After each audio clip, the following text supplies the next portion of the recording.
Good morning, members of council. We're just getting some vacuum cleaner feedback, it sounds like, from someone. Not sure. I think it's someone making a smoothie. That's excellent as well. That was a pencil sharpener. That sucks.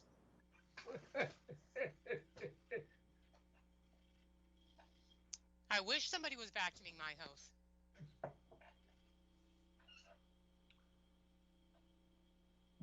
What is this vacuum you talk of?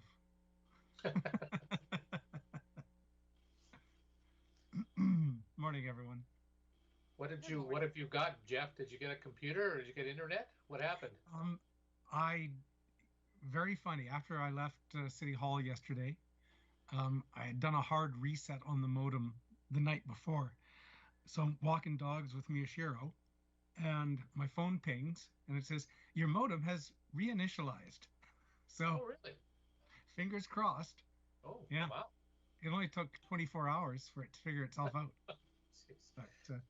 But you're still going to see a Shaw employee between the hours of 2 and 9 yes. on a Thursday? Yeah, that's exactly, well, except it's on a Tuesday. Tuesday, sorry, yeah. Yeah, so hopefully it holds up. If I disappear, I'll phone in. Oh.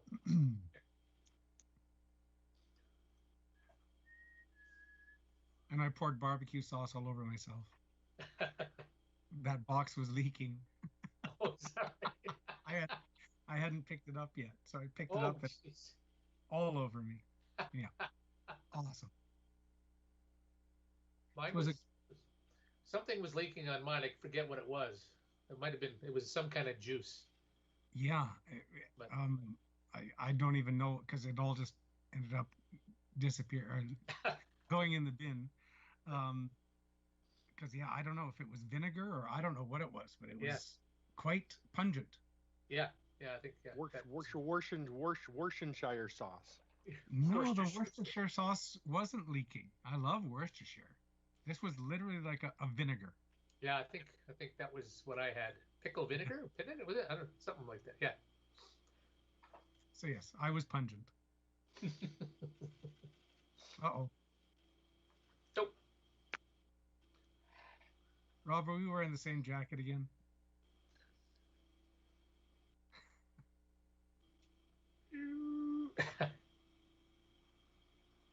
Mine's Old Navy. What's yours, Robert?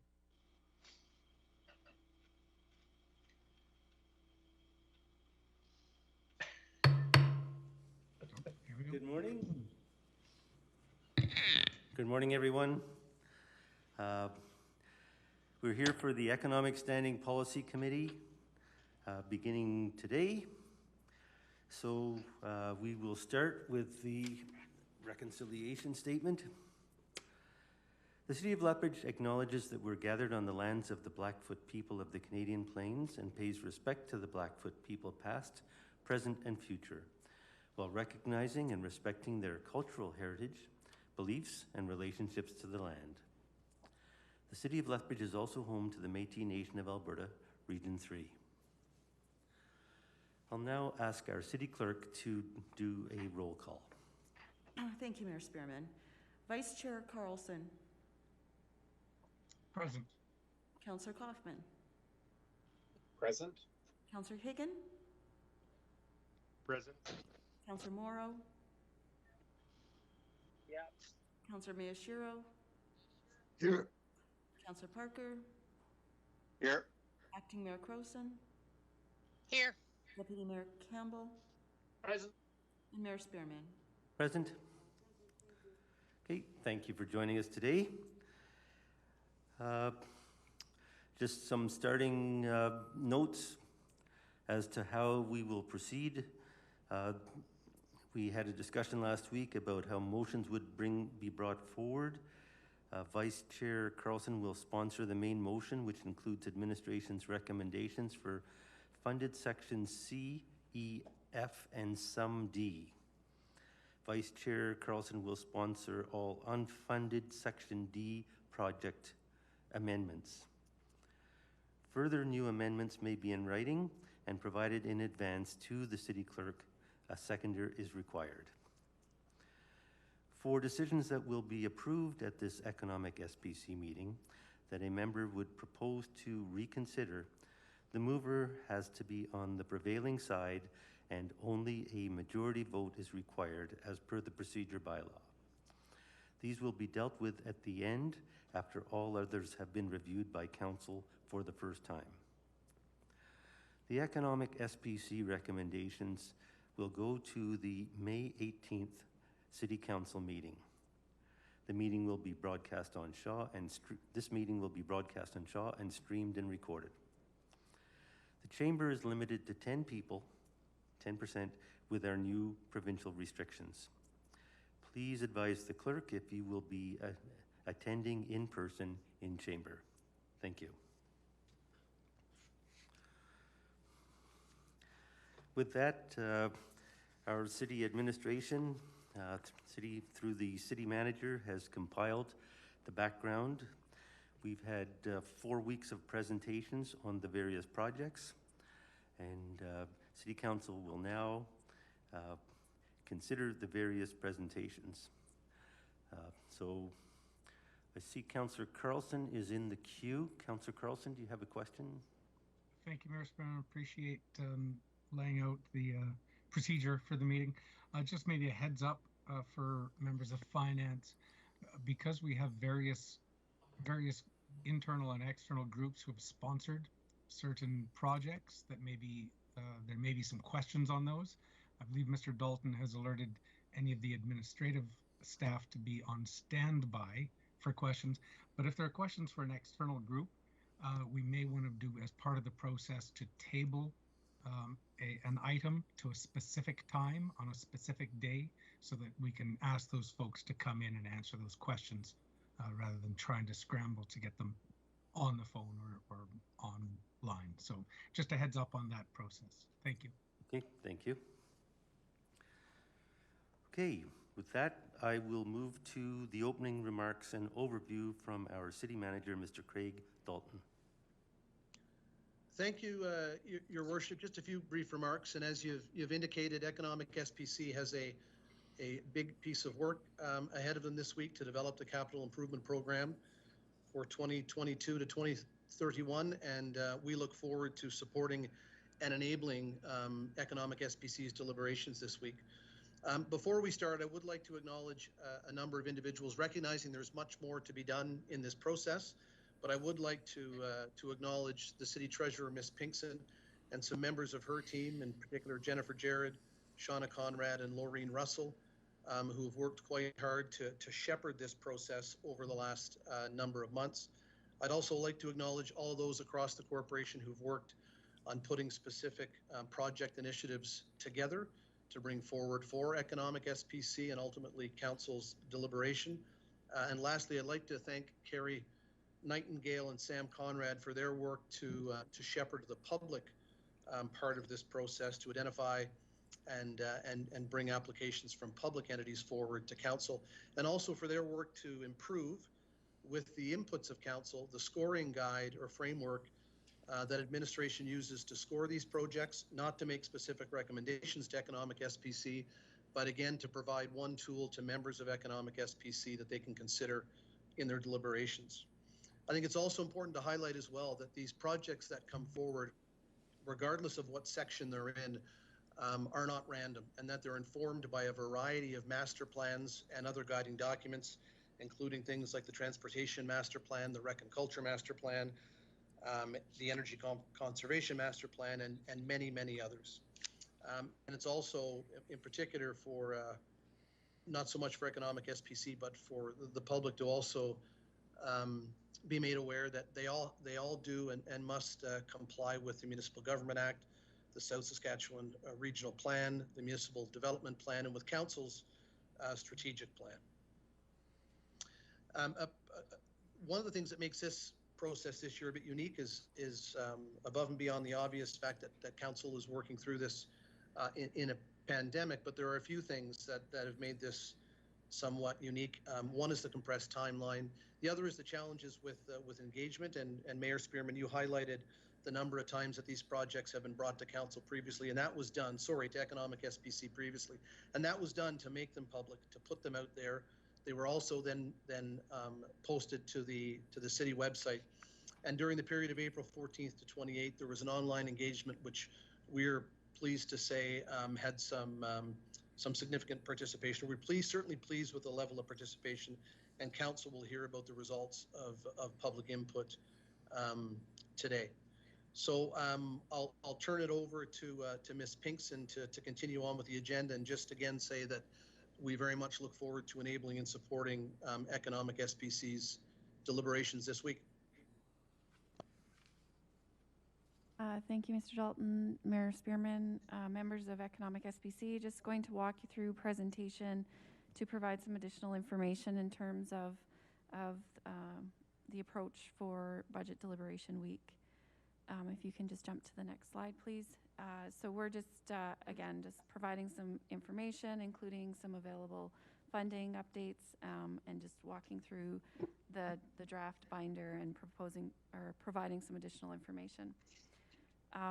On the next slide, it talks about the community engagement. I believe that there was the community engagement information wasn't in the agenda on Friday, so we're just working to get that published. There's some really great information in there.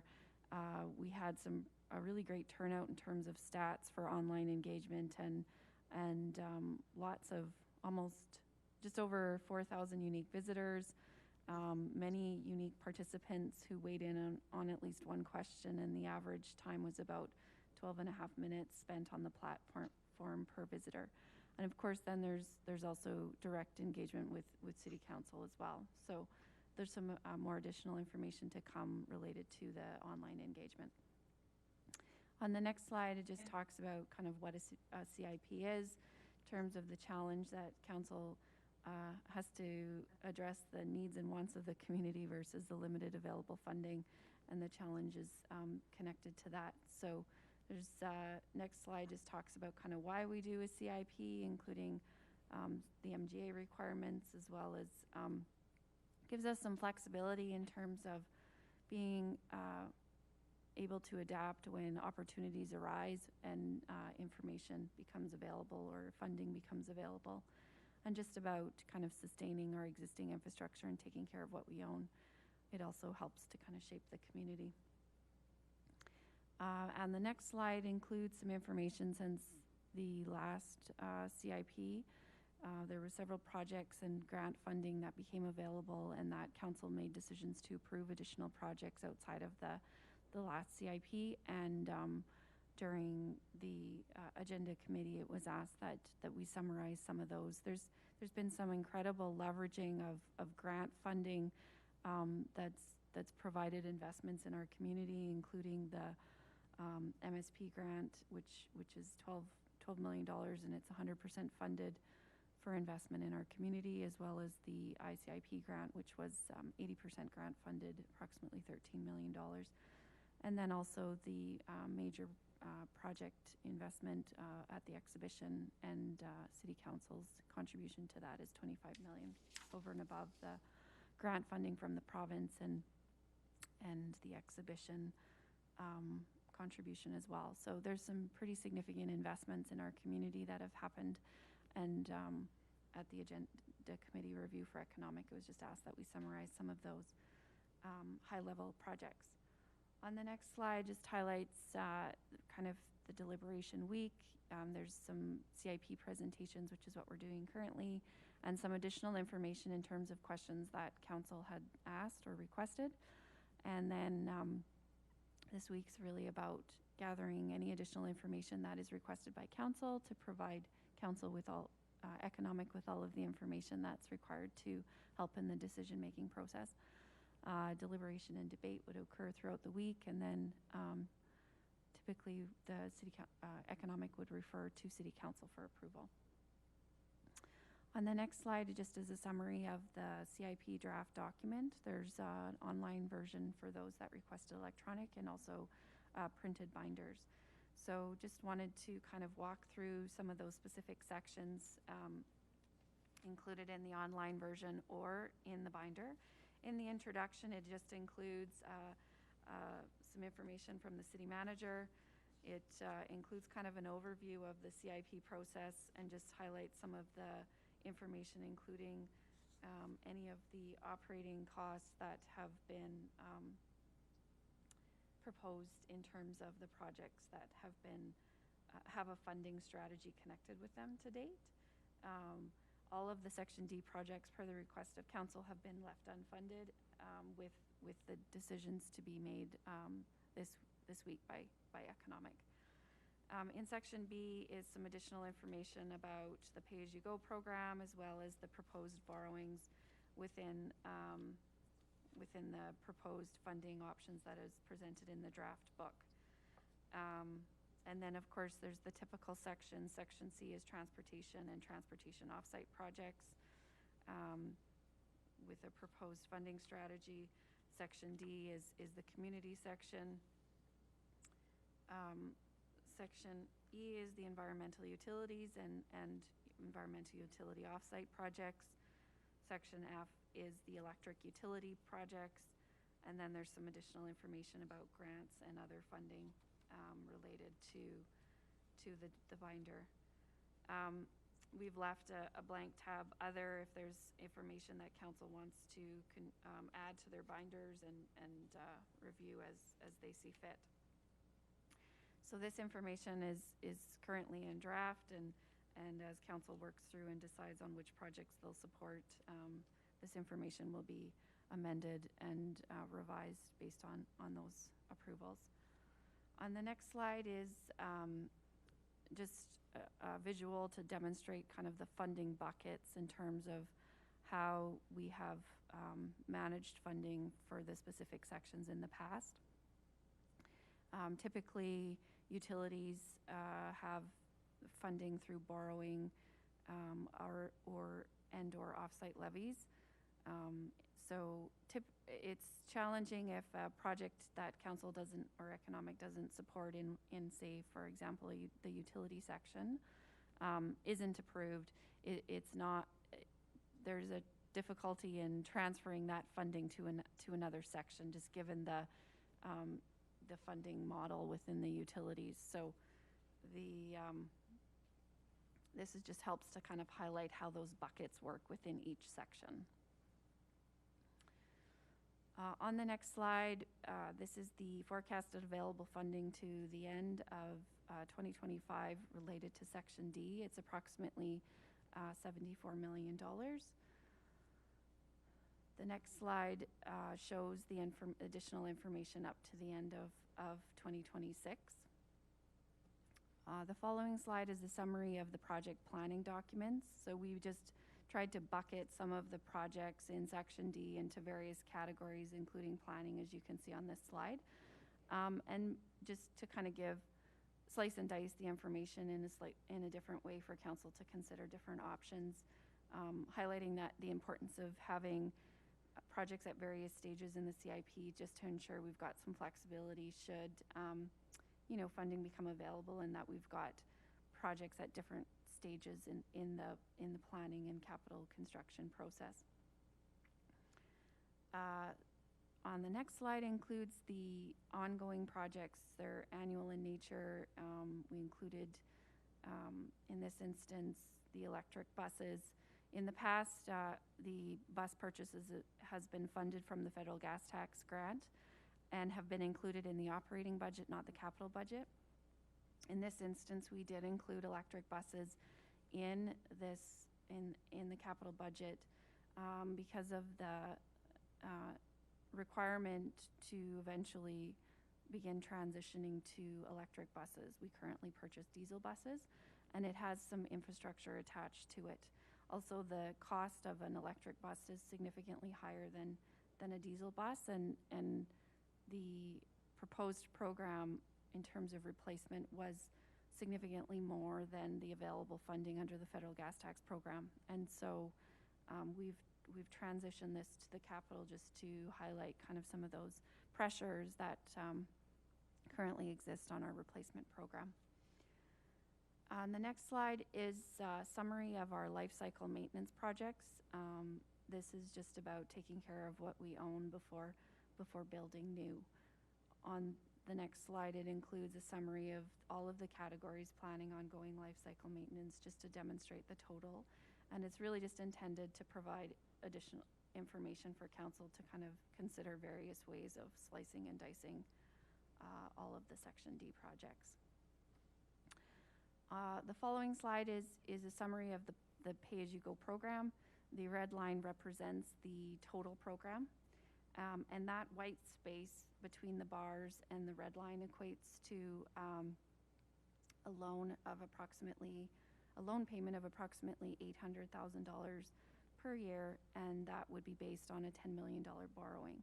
This amount has been included in the available funding, and so as projects are approved by council under Section D, that white space will be used up in terms of depending on what gets approved.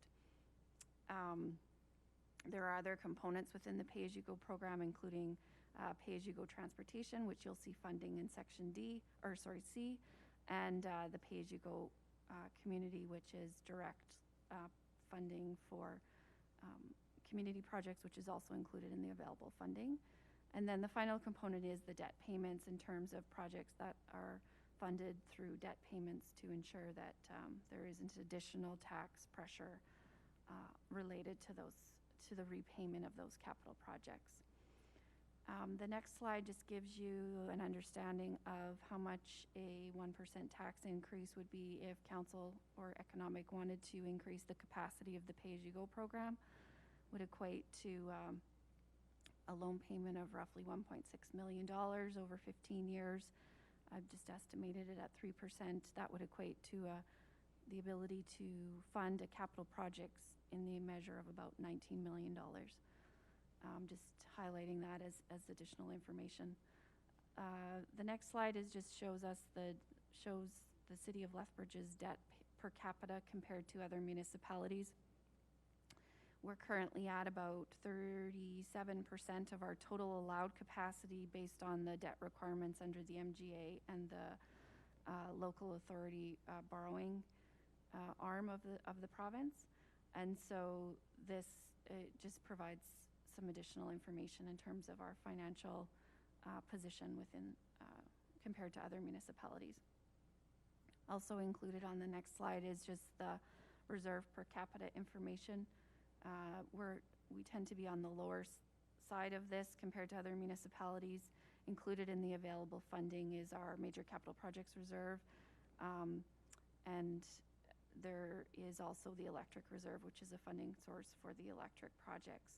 Most of the other reserves within our reserve portfolio are operating related, but we have in the past funded a few projects from the MRSR and the Urban Parks Reserve, although the Urban Parks Reserve has a fairly small balance. So there are a few parks related projects that as we go through this in council debates, there will be a few that I would just recommend that come from that funding source.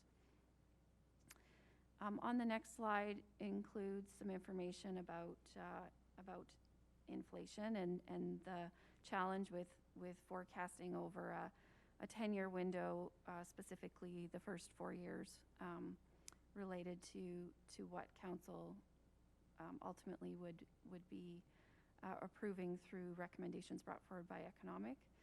And so in this instance, for Section D, because all of the projects have been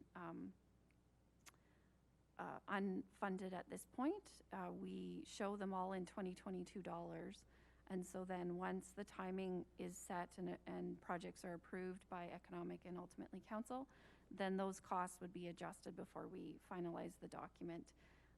And so it just helps to kind of simplify the process this week and helps to just minimize kind of making adjustments if we're looking at 2022 dollars.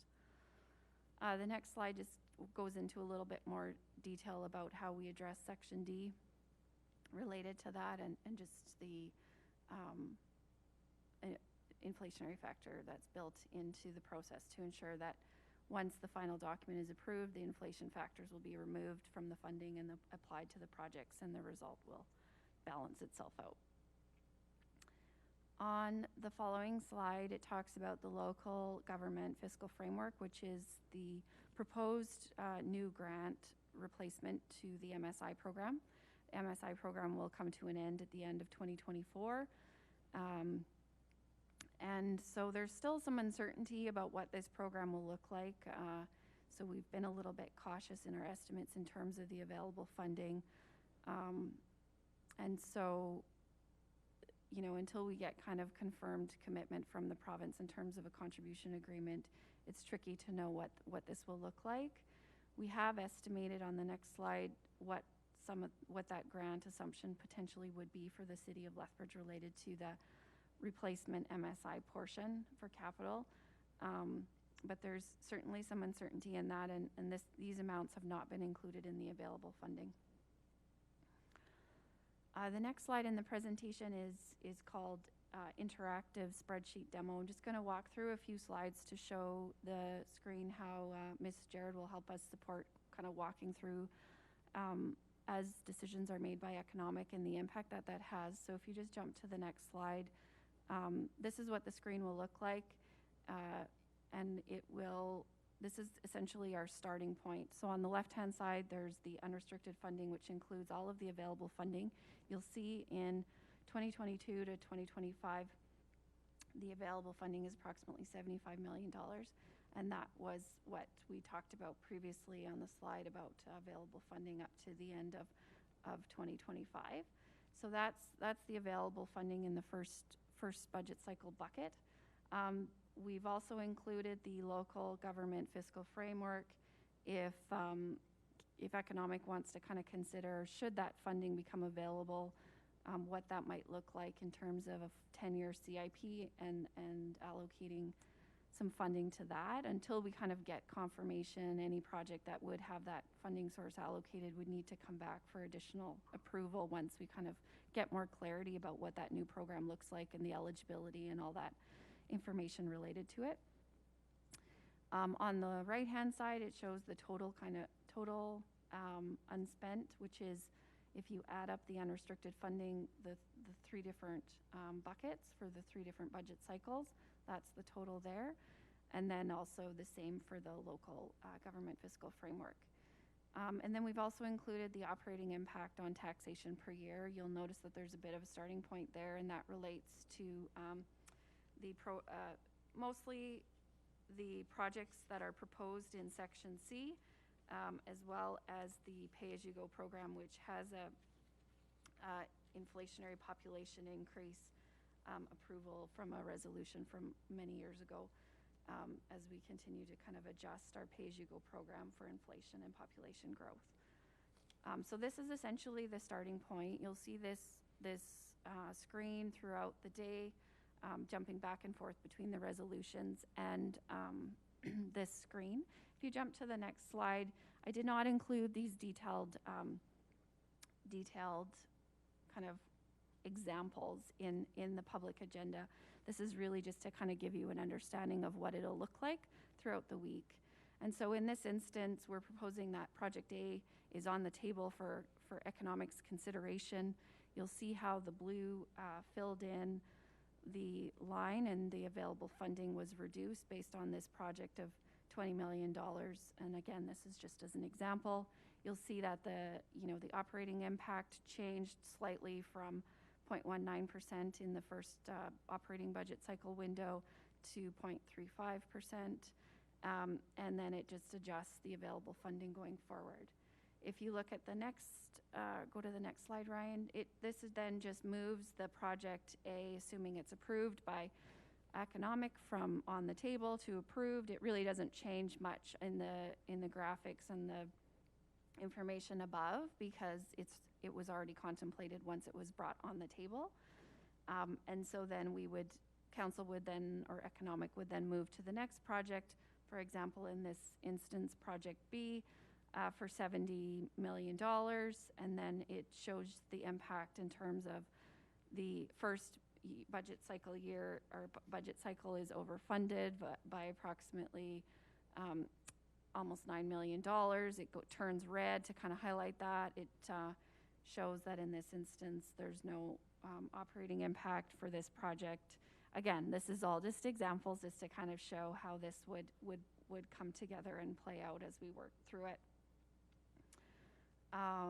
You know, if resolution was debated and project B was defeated, then you'd move to the next slide. It would be removed from off the table and it would return back to what was the decisions that were previously made.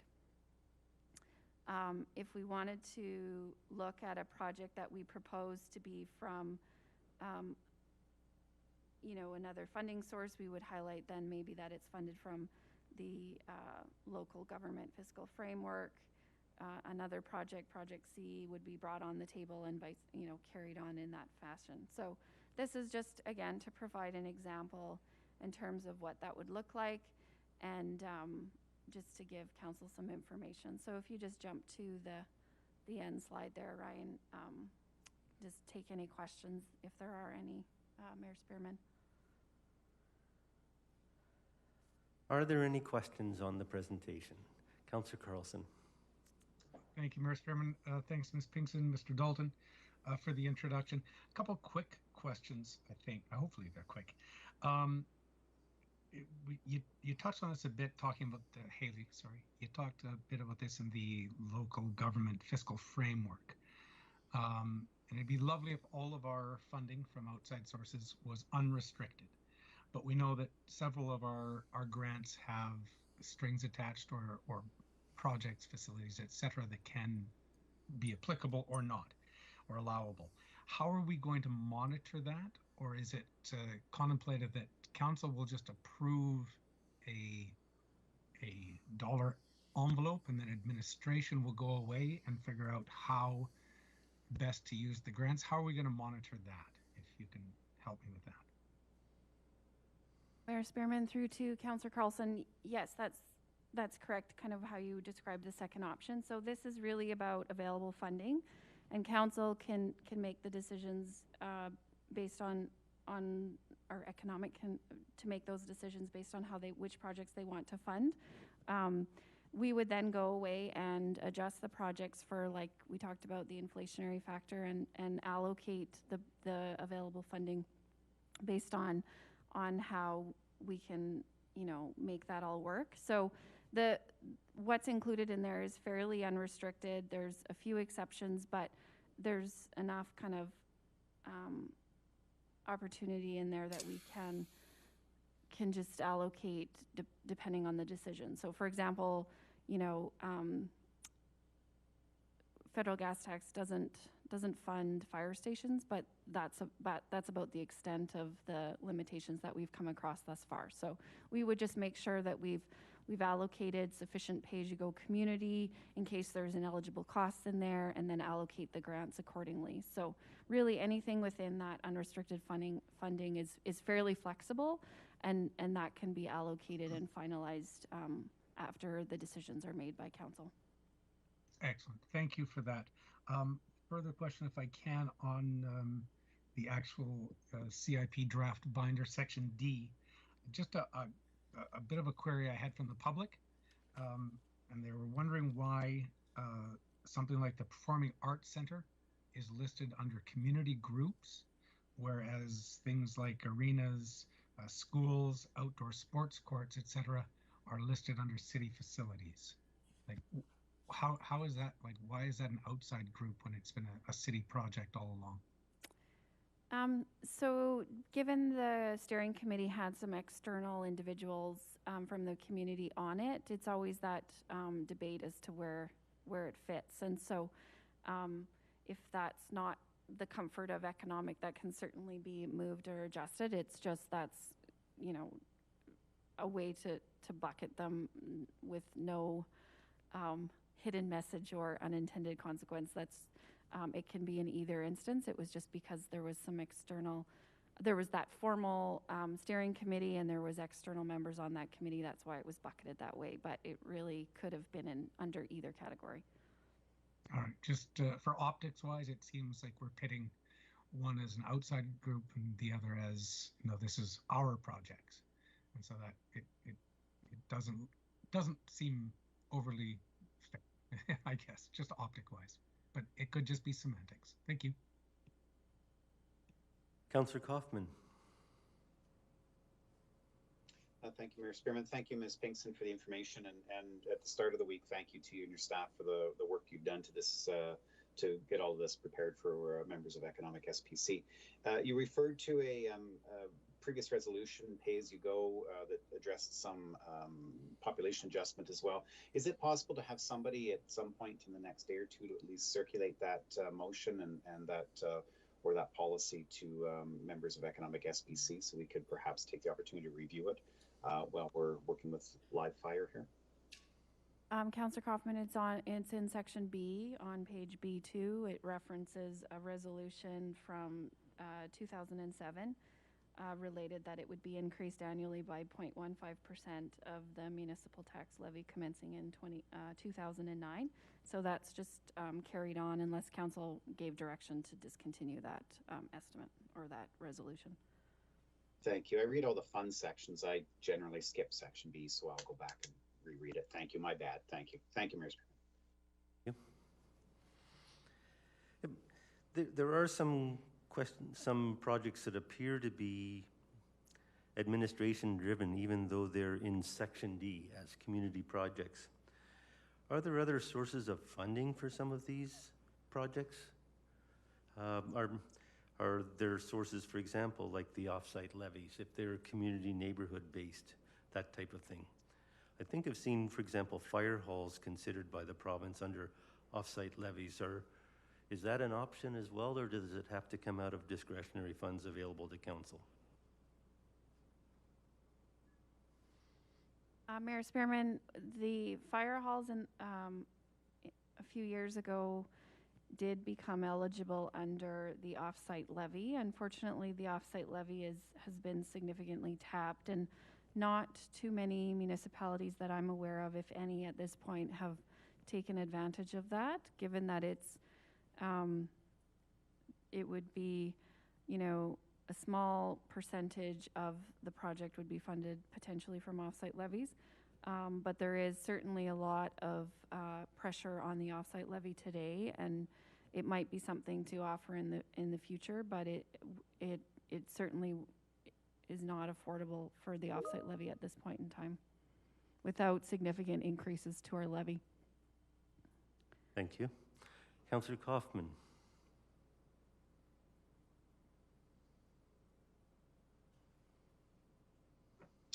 Sorry, Mayor Spearman, my hand was up from the previous one, but I just scrolled over to B2 and I see that motion was passed in 2007. Are we comfortable with that policy as we continue to move forward? Madam Treasurer, I guess that's more of a question for Economic SPC, but is that still continuing to work for you and your department?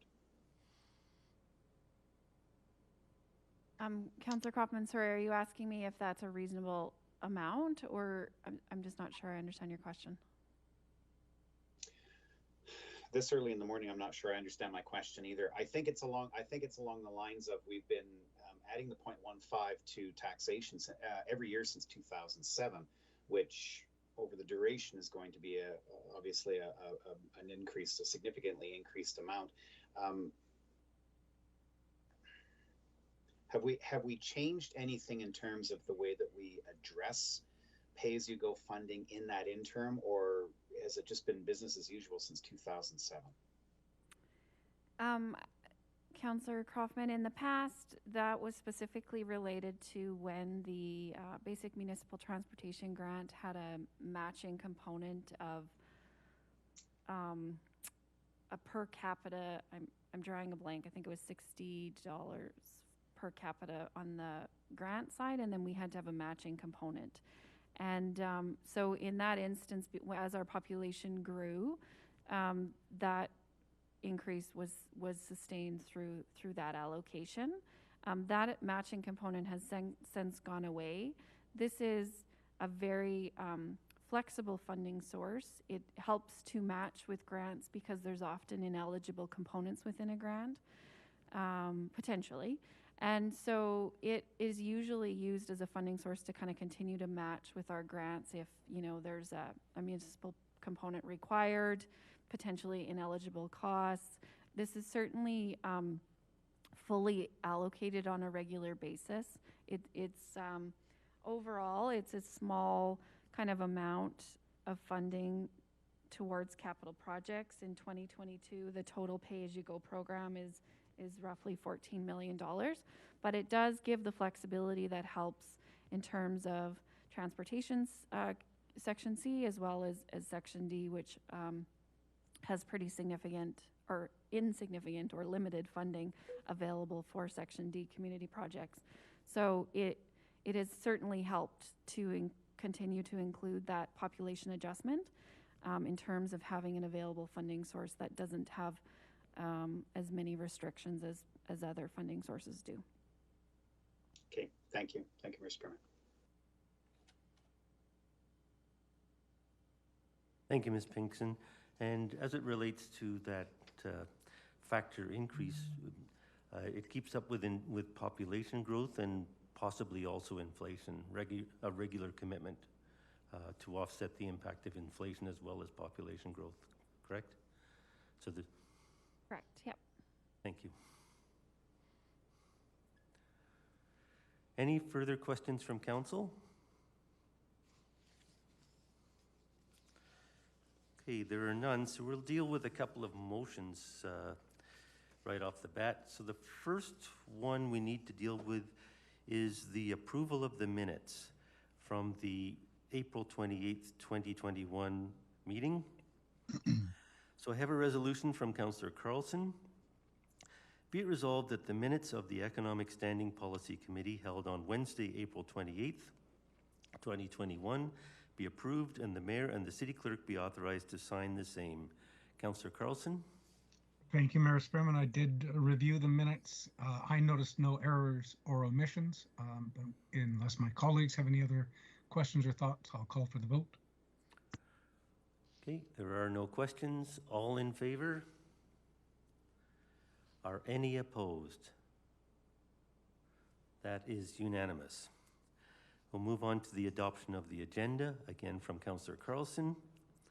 Be it resolved that the agenda of the Economic Standing Policy Committee meeting on May the 10th, 2021 be adopted as presented. Councillor Carlson? Thank you, Mayor Spearman. Just a quick question. Are we adopting this agenda for all the meetings this week, or will there be a new agenda circulated each day? Thanks for the question. It's an agenda for the entire week. Today's meeting will be recessed till tomorrow and then the following day. So it's actually all one meeting taking place over several days.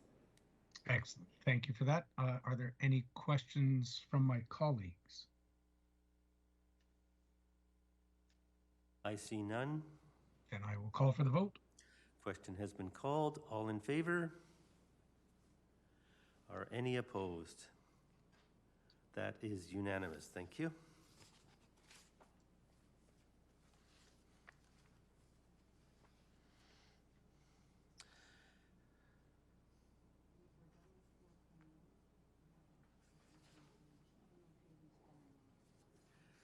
Okay, Ms. Pinkston, have you completed, it looks like you've completed the background decision since the last CIP and the current situation and available funding. The next piece that's on the agenda is CIP engagement overview.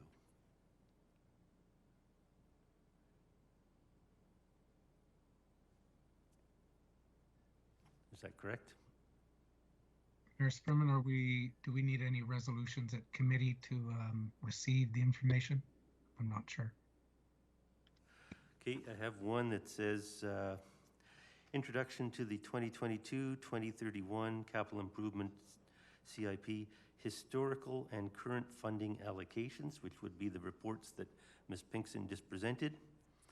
So if you'd like to make that motion, Councillor Carlson, it's be it resolved that the Economic Standing Policy Committee receive the report and presentations as information.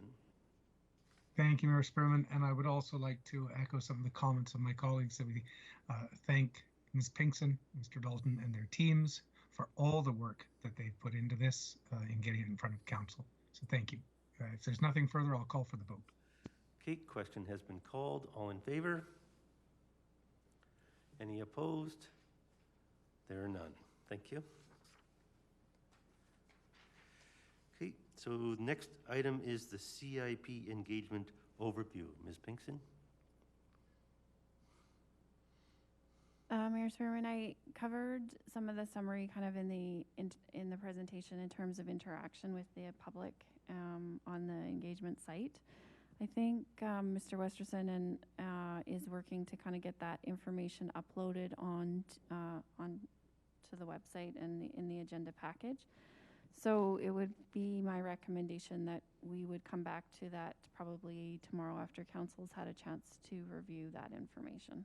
Right, council hasn't seen the CIP engagement information yet. Okay, thank you.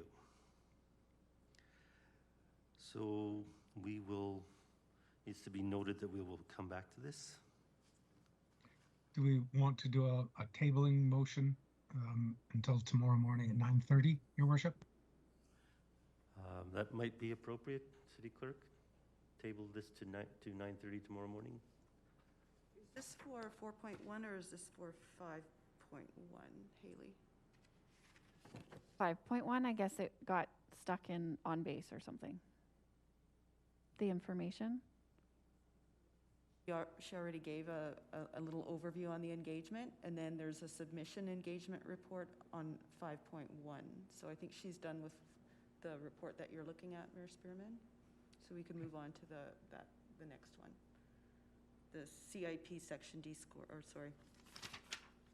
No, we'd be at 4.2. Development.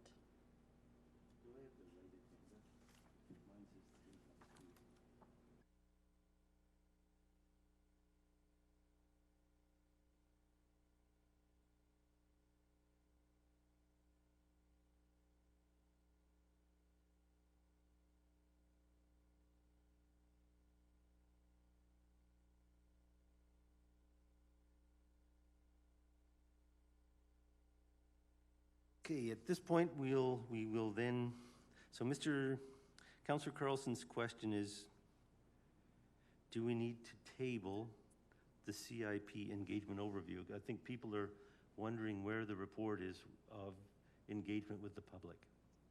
And I guess that's 5.1, so I'm not sure where it's at either. Did it not go out? It just got approved, so I guess we'll have to table it. Okay, Councillor Carlson, could you table that, please? 5.1. Certainly. 5.1. To 9:30 tomorrow morning? Yes, please. Motion to table to 9:30 till tomorrow morning, so council can have an opportunity to review the report. Okay, all in favor? Any opposed? There are none. Okay, now we'll move to 4.2. Mr. Michael Kelly, presentation on Opportunity Lethbridge, read the new school site development. Thank you, Your Worship, members of the committee. There was a recent announcement from the provincial government with the funding for a new elementary school located in West Lethbridge, which is due to open, next slide please, on September 2025. The school site development will have elements that would support not only the schools program, but also elements that were listed in the 2021 Recreation and Culture Master Plan that was recently passed by City Council. The goal of the master plan stated that people would have opportunities to be healthy, creative, and connected to each other and to nature by meaningful public recreation and cultural services. The outcomes would be for skill development, creativity, physical activity, and meaningful activity. Some of the guiding principles that are found in the master plan talk about being fiscally responsible, available to all, and be collaborative. This hits those principles. The working with the schools and the other developers in the area shows a great deal of collaboration to make a sports field available. The sports field, which is similar to a park, would have elements that seating, irrigation, trees, pathways in the sports fields, and working with the recreation department will determine the various sports fields that would be applicable in this area. We know that sports fields on page 75 of the Rec and Culture Master Plan were ranked 10th of pressures that we need to continue on with in our community. The recent announcement by the province to actually build the school makes this a reality, and we propose to move forward on this. The total cost, estimated cost, is $1.7 million, with net operating cost back to the 70, estimated to be $70,000 a year, and that would be in the form of irrigation, cutting of grass, and ongoing maintenance of line painting for the sports fields if necessary, just ongoing regular maintenance. The funding for the school site would be split between the city's subdivision surplus and a cost sharing with the other developers in the area. And I'd recommend that the committee takes this into consideration and forward it on for approval with City Council. Any questions? Questions from Council? Councillor Carlson. Thank you, Mayor Spreadman. Thank you, Mr. Kelly, for the information. Just a question, maybe generally, how do other communities fund these school developments?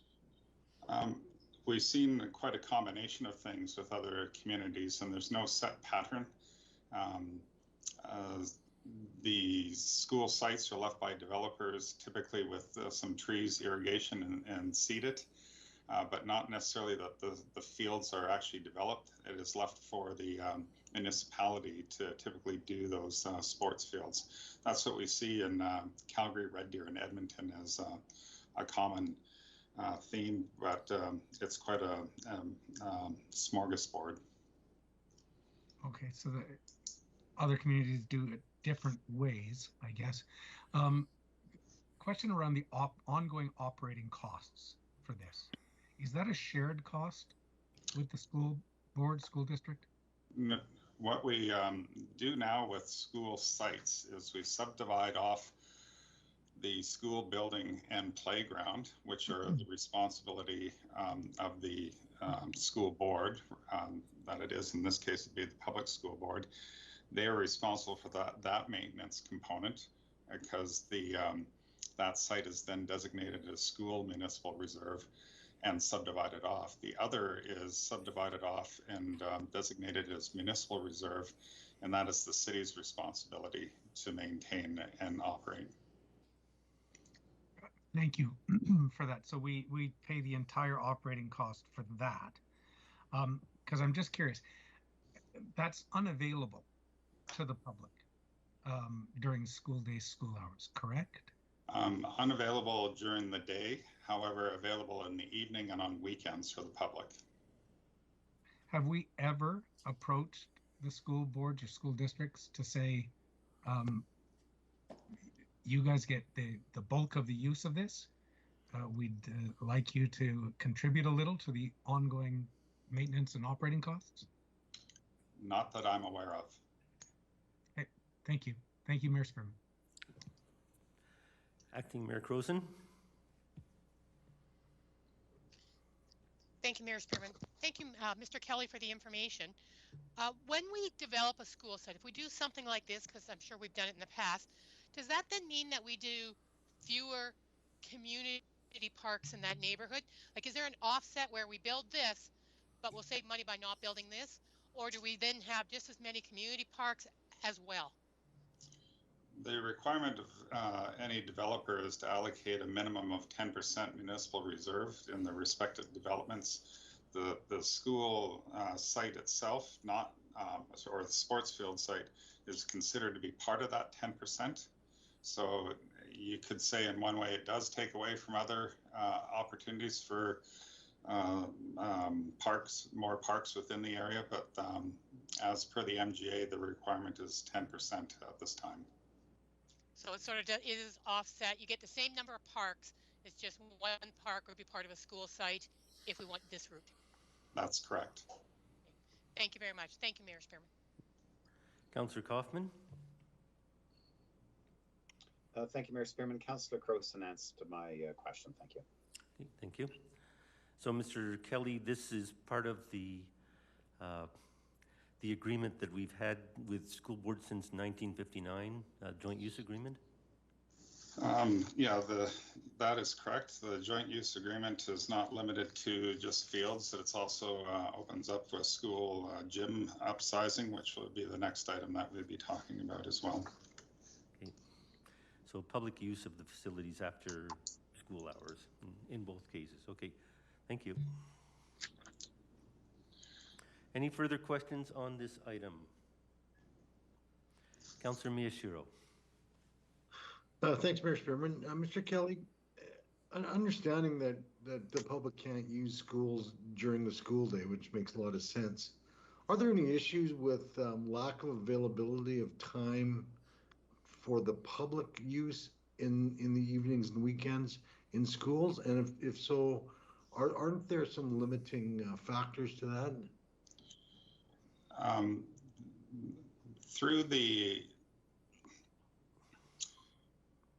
City of Lethbridge has a central booking system for all school fields and for the gymnasiums. We do make it a priority that school activities are the first seed. However, through the central booking system, we can ensure that these things are made available to the public.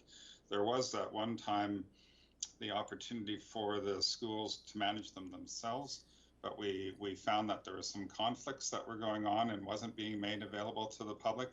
So through the joint use agreement and talking with the school boards, the central booking system that we have with recreation services has alleviated that issue.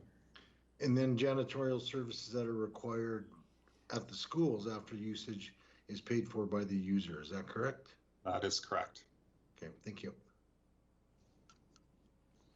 Okay, any further questions from council?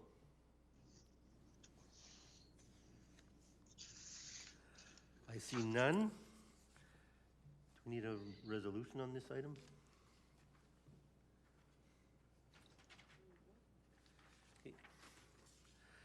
Okay, moved by Councillor Carlson, new school site development. Be it resolved that the Economic Standing Policy Committee receive the presentation and report as information. Councillor Carlson. Thank you, Mayor Spearman. Unless there's anything further from my colleagues, I'll thank Mr. Kelly for providing the information and update today. Okay. And call for the vote. Okay, question's been called. All in favor? Any opposed? There are none. Thank you. Now we'll move on to 4.3 and ask Mr. Kelly to report to us on school gymnasium upsizing. Thank you, Your Worships, members of the committee.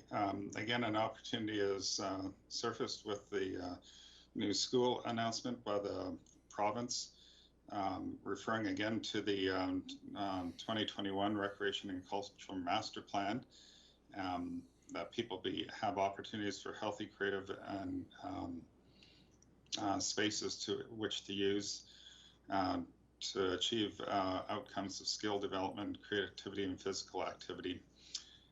The oversizing of the schools is actually on page 73 of the Recreation and Culture Master Plan, listed as the third highest priority ranked need in our community through that plan.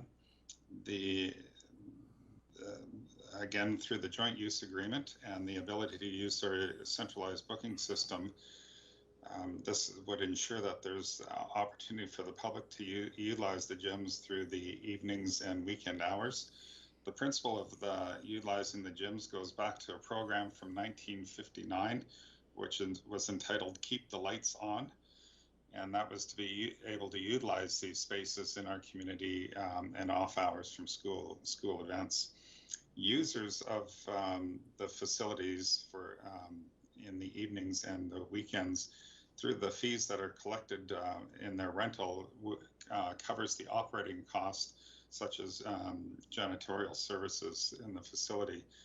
So the the net operating cost would be 0 to the city. The financial contribution from a capital perspective is $850,000.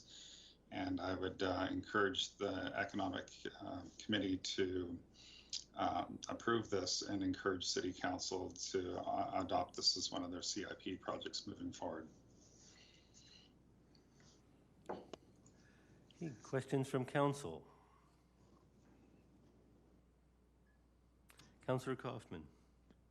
Thank you, Mayor Spearman. Thank you, Mr. Kelly. On the $850,000, what's the source of that funding? Subdivision surplus. What else could something like that? Oh, sorry. Sorry, go ahead. Sorry, Mr. Kelly, can I just jump in? Go ahead. Yes. So in the instances in the past, the school site developments have been funded through subdivision surplus and the developer contribution.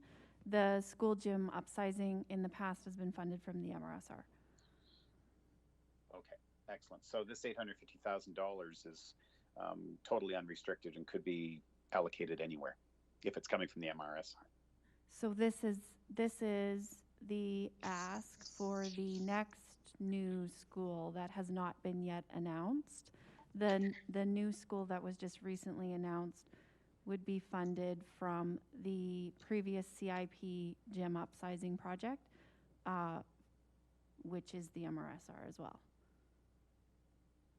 So the two, thank you for that.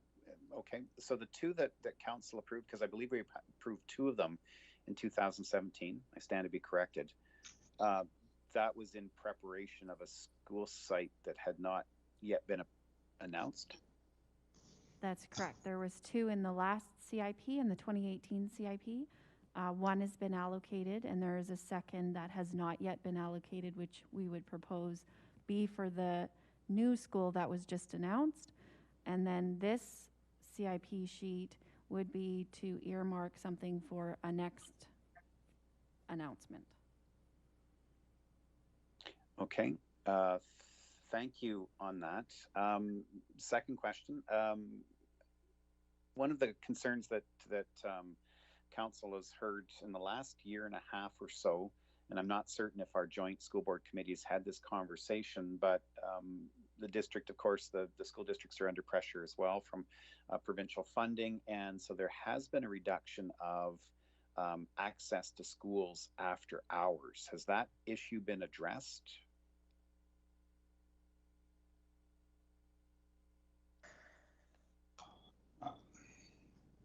I'll jump in. It's Michael here. I have no information to provide to the committee at this time. However, we can research that and provide that later in the week. I can respond to that as well. It's Robin Harper. Okay, thank you.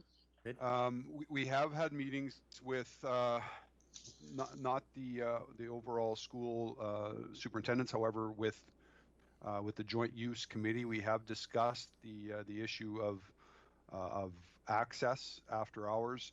One of the problems we're facing is that right now we can only book based on what we're told is available. We don't have a real-time solution yet to access any of those times that become available last minute or those cancellation times. We have expressed our concerns with those representatives from the school districts on the Joint Use Committee, and we are trying to come up with a solution to make better use of those times that we know are canceled or are available, even though when we went to book, they were shown as used.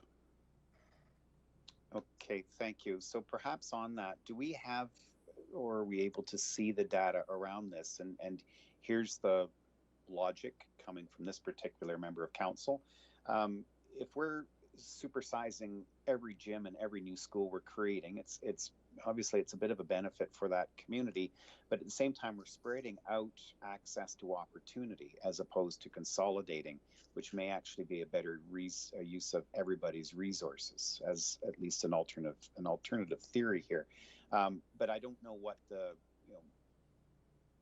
I don't know how that folds out across the entire community versus if we could supersize a couple of gyms and focus everybody to that, it may actually help for booking and things of that nature. But I don't know if that conversation has occurred. That's getting a little further into the weeds, but it's something I'm trying to consider for funding. From my understanding, that specific conversation has not taken place yet. The difficulty we have is that that individual school, whichever gym we're talking about, usually makes use of that facility first, and then lets us know what is available to book for the community. So we can look at that for sure, but the difficulty would be whether the school itself that has that upsized gym has any additional time available to be able to consolidate more bookings in that space. Okay, thank you, Mr. If that made any sense whatsoever. I'm on my second coffee, so as soon as I hit the three, I'm sure I'll figure it out. Thank you, Mr. Harper. Thank you, Mr. You're welcome. Yeah. Councillor Miyashiro. Thanks, Mr. Chairman. This relates back to my earlier question as well as what Councillor Kaufman just asked. You're talking about what's the number, 4,500 hours of usage across the year, across all the schools in the public and separate school districts. What does that work out to? 40 minutes a day or something? So Mr. Harper, I think related to what you were saying earlier, we're talking about the need for gym space, but are we talking about we're talking about the need for public gym space, not the need for school-based gym space if they're not giving us access. Is that a fair assumption? I would think that's a fair assumption, Councillor Miyashiro.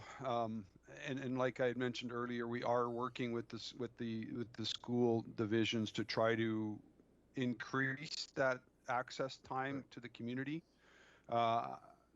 You know as well as I do that there are times where we've heard where it's been booked and we can't access it or the public can't access it, right. But then someone goes by and the lights are off. Well, exactly. Yeah, so we are trying to address that situation, and I think that's where that real-time access to what is actually going on there would help, because there may be a school function or a school team that has booked that time or a bunch of time and then decided to cancel, and then we're not made aware of that time that's available to the community. Yeah, in relating back to what Councillor Kaufman just said, it may be more prudent for council and for the city to look at dedicated community use of gymnasium space rather than upsizing every school gym we see, especially if the public isn't granted access to it. Anyway, thank you. Yeah. Councillor Higgin. Thank you, Mr. Spearman. And actually, mine go very similar to Councillor Miyashiro's and Councillor Kaufman's questions and concerns possibly, is that something that I hear of far too often, and probably to Mr. Harper, and is that so often we're expanding these gymnasiums, we're paying the extra money to be able to get community space in these gymnasiums, and yet exactly, Mr. Harper, you touched exactly on what I hear all the time, is that no, sorry, it's booked, and then we find out that they are not used, or they're said they're not used. I allege they weren't used, lights off, etc. And so it's a concern when we're allocating some of these funds for the expansions. And as Councillor Miyashiro said, this 20, 30, 40 minutes maybe, if that, per day when it's across the whole system, it's concerning. And I would definitely like to see something more of a, what we get to see, what is booked, as Councillor Miyashiro said, what is happening in these facilities at the time, not just they're booked, but some of that joint use agreement.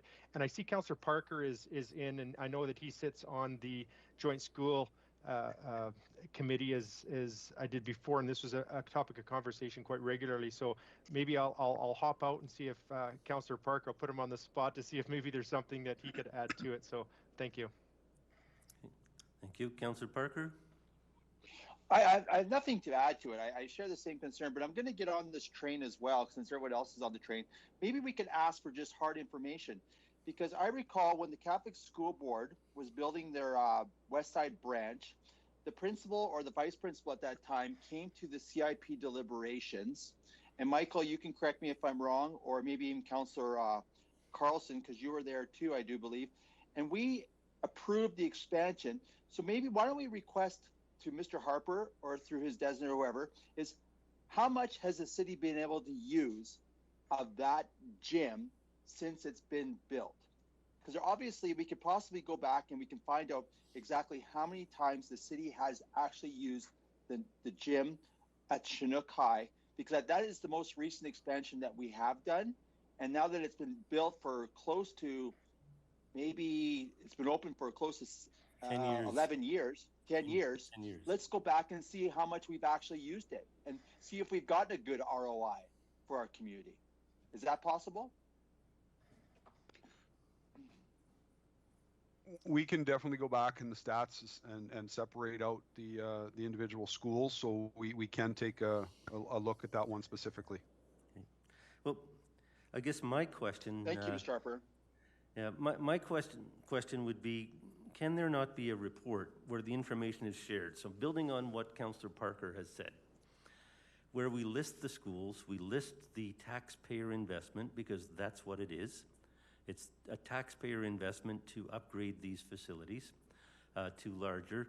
But then if there's an issue with community use, let's document and share with council and with the school boards at the regular meetings how much is spent at each school and how many hours of community use were available.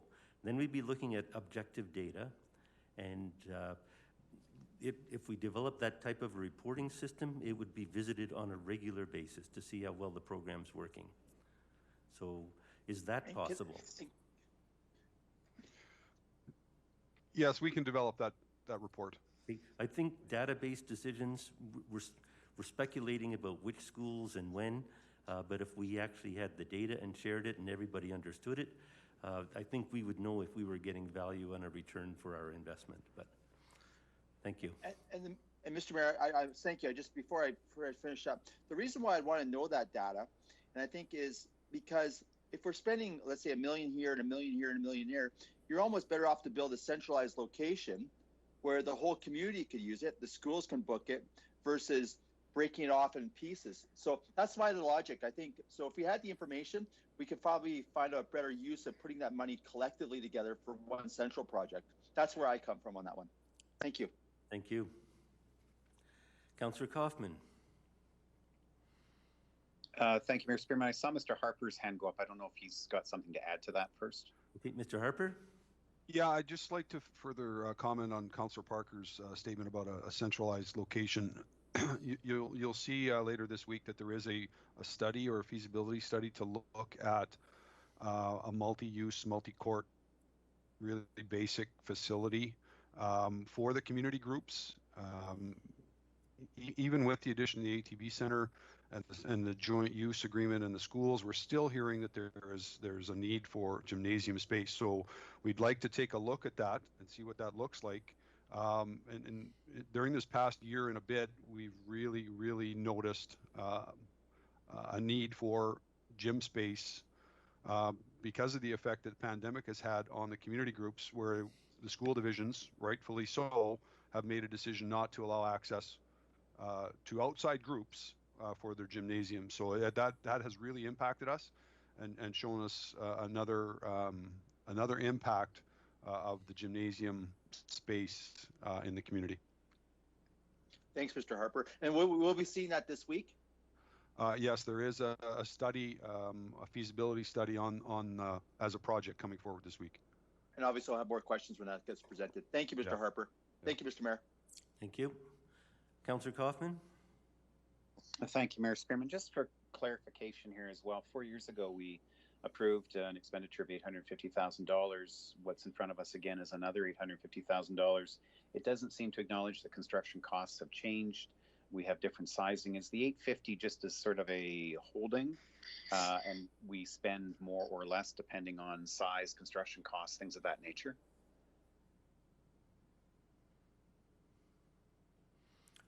Who can answer that question?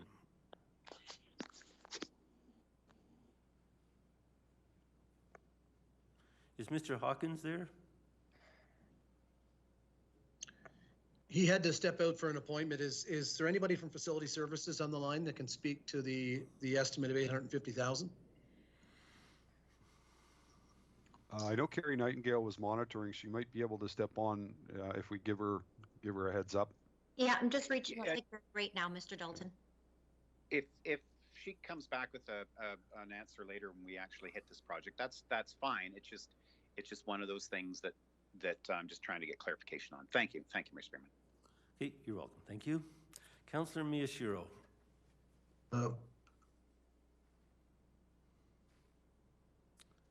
Are you on mute? We're having trouble reading your lips. Oh, then it's probably a good thing.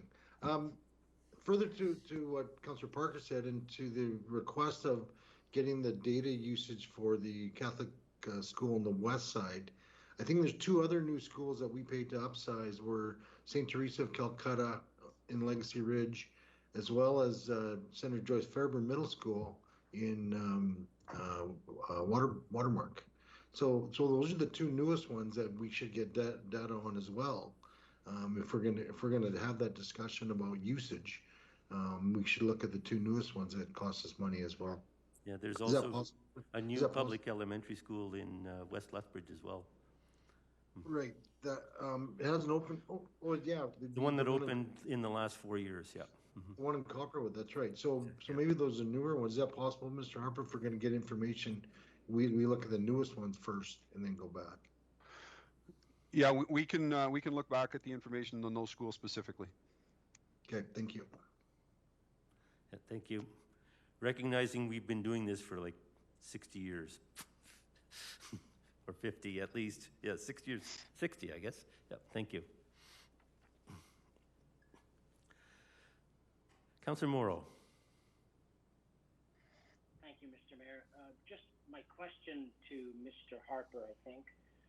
I think I heard you say that when an individual wants to book any of the gymnasiums after hours or on weekends, I totally understand, and I do know that there was an issue, and you talked about the central booking system. But did I hear you say that there is no way of knowing if, in fact, using and going through the central booking system, is there no way of knowing whether the gym is actually booked or not? Did I hear you say something to that effect? Yeah, Councillor Morrow, we are given information on a regular basis, and I believe it's weekly, from the school divisions and the schools themselves of what is available to book. And it actually might even be more than a week out, but they provided us with information of what is available, and then we make that available to the community groups. Now, if something changes from the information that we're provided, say for example, a school team is no longer making use of a time that they had booked, the booking systems are separate, so we don't, like I said, we don't have that real-time updated access to those types of changes. Right. Okay. So, and therein lies the problem. And so, let me just make sure I understood you correctly as well. So, if I decide to book, with my volleyball team, book Tuesdays and Thursday evenings, any particular gym that we have paid to upsize to allow for volleyball, who did you say will maintain or clean up after we leave? Is it the city janitors, maintenance crew, or is it the school? It is the school staff that are responsible for that. Okay, so what I was made aware of, and I know that this happens, is that because they don't want to do the extra work, the school staff, the maintenance, they just say the gymnasium, the facility is booked, so nobody gets to use it. So how do we as the city know that unless we totally take over and not rely on them to provide the use of the gym, when it's used, when it's not, if there's any cancellation? Because I guess, as Councillor Parker said, I'm jumping on this train as well. it doesn't seem that we are in control, even though we're forking out all the money and we're not getting the use of it. So have you looked at that? Have you addressed that? If I understand the question correctly, Councillor Morrow, you're asking if we have looked at the city taking over control of the facility booking? Well, yeah, because what happened in the past, and I think you might know it, or I don't know if whoever was there before you. So if I'm the maintenance guy at pick any school, I don't want to have to stay there till 11 o'clock at night. So I just say that it's booked. So then the school will tell the city that the gymnasium's booked and it sits empty, so that I can just sit and as the maintenance guy sit and do nothing, and then right at 11 o'clock I get to go home, rather than have to clean up after that. So that's what I'm saying. How do we know? How confident are we as the city in knowing that the facility, these gyms, are actually being used and not look like they're being used on paper, but yet sitting dark? That's my question. I don't know if I can completely answer that question, Councillor Morrow, unless we're in complete control of the facility itself, and we're the ones that were booking the staff and the usage. We wouldn't have the answer to that. We rely really on the schools providing us with the information of what is available to book right now. All right. Well, thank you. Hey, so Mr. Harper, this has been a program that has been quite popular with the school divisions because the gymnasiums have been upgraded to the next level. So an elementary school would get a middle school or junior high school sized gym. A junior high would get a high school sized gym, and we would be upgrading the size of the high school gyms. And that has been a popular program. And we're topping up the size, right? So I'm not sure what the percentage is, but let's say 80% of the cost is covered by Alberta Education or the buildings branch of provincial infrastructure, and we're paying the 15 or 20% that it takes to upgrade it to the next level. Is that correct? They're 80% shareholders in that gym, and we're like 20% shareholders. Is that roughly the ratio or something similar? I'm not sure what the exact percentage is, Mayor Spearman. However, that the premise is correct. We are only topping it up to increase the size. We are not paying for the entire gymnasium. Ms. Pinkson may have additional information on that. Ms. Pinkson?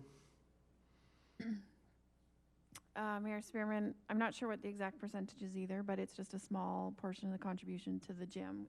The gym would be smaller in scale and size if that funding wasn't provided to the elementary schools. So it is a small percentage of the total school. Just for balance, but I do agree that having the data going forward would be good. I have another question, and it's specific to the West Side High Schools. I believe there was a special situation with respect to both those high schools. And rather than one gymnasium, the Catholic Central High School West had 2 high school gymnasiums built, and the public high school had 3 gymnasiums built. And those 5 gymnasiums were all upsized. So each school got more than one gymnasium. How did the city participate in the upsizing of all 5 gymnasiums?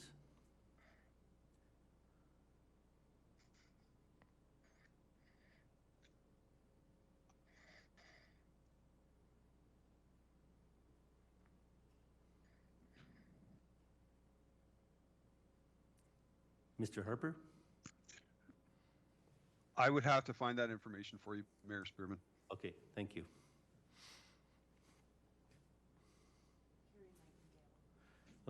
Okay, Ms. Nightingale? Yes, thanks, Mayor Spearman. I would have to concur with Robin that we'd have to confirm the amounts, but I believe that there was contributions from the city to both the Chinook High School gymnasium, which has 3 basketball courts in it, but it is just one space. And there was also contribution, I believe, to the Catholic Central High School gymnasium, again, which is just one space with two full-size basketball courts in it. Okay, thank you. Any further questions from council?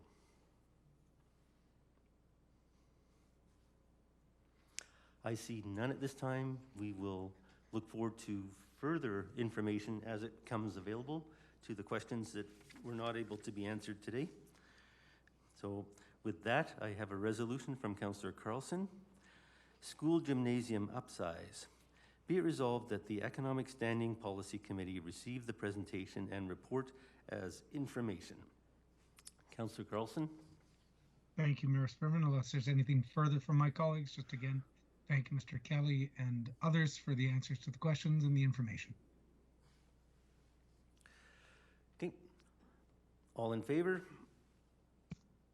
Any opposed? That is unanimous. Thank you. We'll now call upon our fire chief, Mr. Mark Rathwell, to speak to us about fire station number 3 relocation costs. Good morning. Good morning. I'm just going to quickly go through our slide deck here. This is a presentation you've already seen. We've slimmed it down, and we've also incorporated another option for you to look at. Again, we're always open to options and what we can find as we go through. Next slide, please. Chief, if I can interrupt, sorry, Mayor Spearman.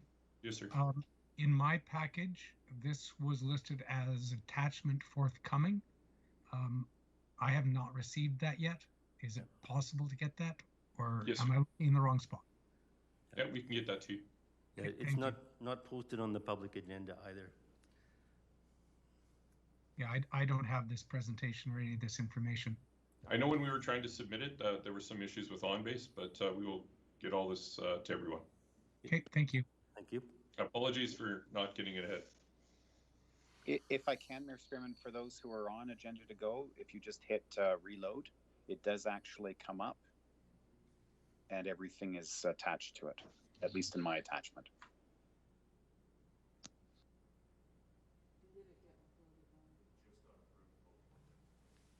The report just got approved about 20 minutes ago, and Mr. Westerson has recompiled the agenda, so it should be there now.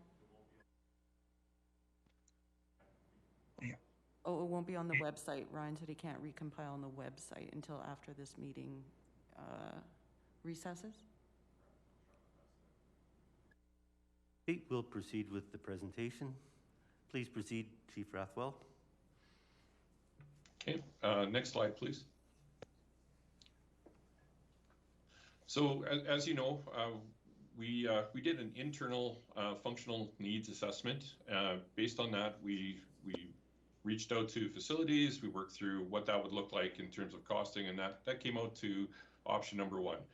What we were trying to do with this was to look at our future needs in terms of office space, ECC space, all those types of components, up to and including everything that you could imagine: parking, kitchens, server rooms, all those types of components. And that was the option 1 that we had presented. We did, again, we recognize that there's pressures and constraints going on. Option 2 we have available. What we did was we took away all of the additional asks in terms of administrative pressures, ECC, growth and expansion, fire prevention group expansion, those additional needs for the meeting spaces, which were around our ECC, that we've recognized are pressure for us. And that's sort of the scaled back one for option 2. Option 2 does include expansion in terms of bay space and within that station to deal with things like the airport. Previously, as we've looked at our community risk assessments, the airport wasn't listed as one, but airport, now that it's coming into the city's jurisdiction, we need to make sure that we're looking further into the future as to what that need will be. And that's why we've included a bay space that will just be for the airport, whatever that will look like. Again, when we look at our fire halls, we're looking at structures that typically don't move around, and they're stationary. And from what we've been seeing, they tend to be in the one spot for about 40 to 70 years. If you look at the current number 3 station, it's approximately 60 years old, and of course it continues to age, and it doesn't meet the functional requirements sort of the south side of the city. Things like being able to put wildland grass trucks in there in case we have grass fires at that end to get that quick initial response is what we're trying to develop in terms of the community safety component. And then of course we're always recognition, of trying to do this in an effective and efficient way with the dollar. Next slide, please. So again, why we want to relocate. The current station is 60 years of age and doesn't meet the current sort of modern day functional requirements of a service. And again, we're not looking for anything gold plated here. We're looking for functional, efficient station to provide effective fire coverage within our community. And then of course, we want to make sure that that fire coverage is in that sort of 10-minute coverage area. And we've produced several maps that we've shown you previously. And part of that is to meet the HRF standards. And then the other piece on this slide was about the spatial pressures that we're currently experiencing in the downtown station in our headquarters. And again, we've got options there. We can look at other places, and I know it's been suggested we could look at places like the Bowman or other areas for office space. We tend to try to keep our components as centralized as possible because we are also emergency management folks. When there's a big emergency, wildfire or any other natural disaster or human involved natural disaster, we need to be able to bring people together to work on these problems. And it really does help if we have central spots within our facilities where we can access all the components that we need at our fingertip. One of the other pieces in terms of the housing of our expensive equipment, we know that if we can house them indoors, the equipment are going to last that much longer. Currently, we hold a fire apparatus for approximately 15 years, and we have pushed that date out a little bit further, trying to get up to almost 20 years use out of a vehicle. And of course, I've already mentioned this, but it bears repeating, with the continued growth of the airport, the fire suppression component will be required at some point for that work out there, and we just want to be prepared for that and working ahead. And I've always been told that that dollar I spend today might save us $2 down the road. Next slide, please. Councillor Miyashiro, you have a question? I'll wait till you're done, Chief. Okay. This map, again, you've seen this one before, just showing the growth from 1964 when that Station 3 was established to where we are in 2019. This was the latest image that we could pull up. Next slide, please.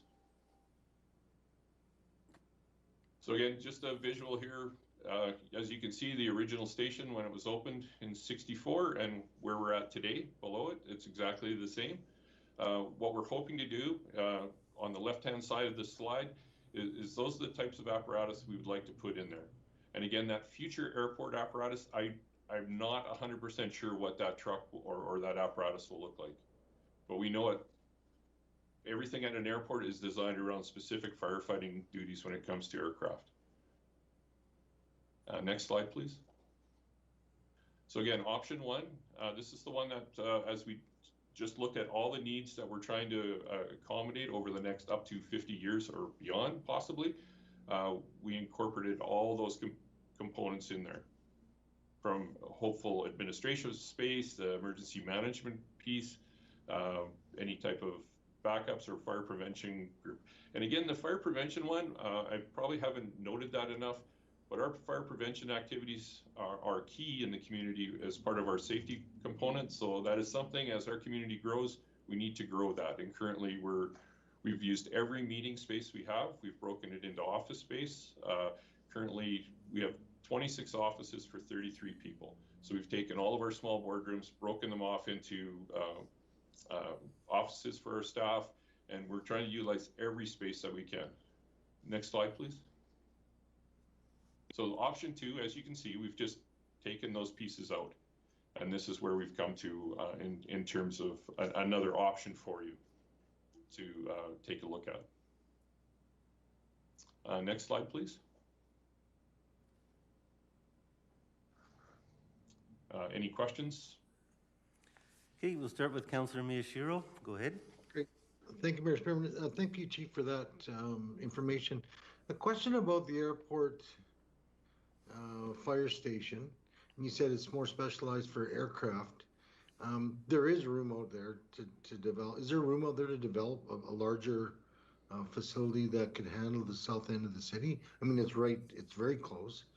You wouldn't have to need extra land. We own the land now. Tell me about, is there any thought going into that? So currently the old fire hall that's on the airport premises is actually within the active airfield boundaries. So for apparatus to travel in and out of there, there are some security requirements for that. But the other component too is the way we've set up our system is that we have to have a response zone that can actually back each other up. And by putting that station that far out, it actually cannot back up the group downtown and some of the other neighborhoods on the south end of the city.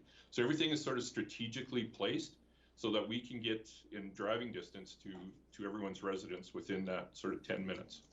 Okay, thank you. And just one other thing is about the EMS. Are we not no longer going to be providing EMS services for Alberta Health Services? That's not true, sir. Today we have a contract with them that goes till March of 23. We hope to re-engage them in that contract, but we'll have to go through contract negotiations. Right. So, but let's say all things being equal, if they took over the ambulance service, they would house it somewhere else. But potentially, or they might try to gauge us in terms of contracting those spaces out. Either way, we still need to provide fire protective services within our community, and those stations again still need to be aligned so that we can support all aspects of fire protective services within our community. Okay, thank you. Okay, additional questions from council? I have some. What's the change in the square meter size in this from what was submitted 4 years ago? I'm going to ask Deputy Chief Greg Adair to offer that. We've been working together on making sure we have all the details for you. Greg, do you have that? Yes. So the ask the prior CIP ask for Station 3 relocation was around that 12,500 square foot ask. Currently, what we're asking for is option 1, which is the one that includes administration. That would be 37,200 square feet. Option 2, which would take administration, the PSCC fire prevention out, is an ask of 20,300 square feet. And just for a comparator's sake, for information, Station 1 as it sits today is 34,900 square feet. So Station 1 is smaller than what you're asking for in your option 1. Okay, thank you. Ms. Pinkson, we've completed construction of Station 1 in 2011. What was the final construction cost?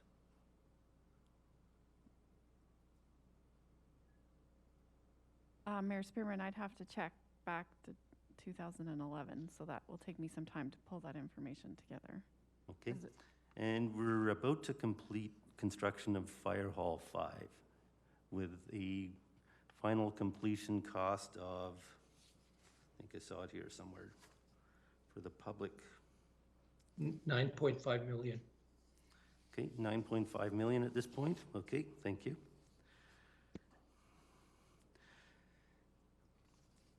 I guess, why are we asking for 26 million and 16 million? And just for context, there is a meeting of the, it's called the SDC. It's the Fire Station Design Conference is happening this week, North American Fire Station Design.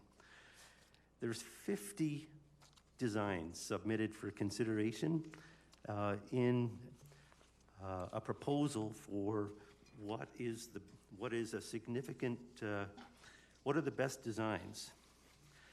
The average cost in Canadian dollars of these fire halls is $8 million. Why is our cheapest option $16 million?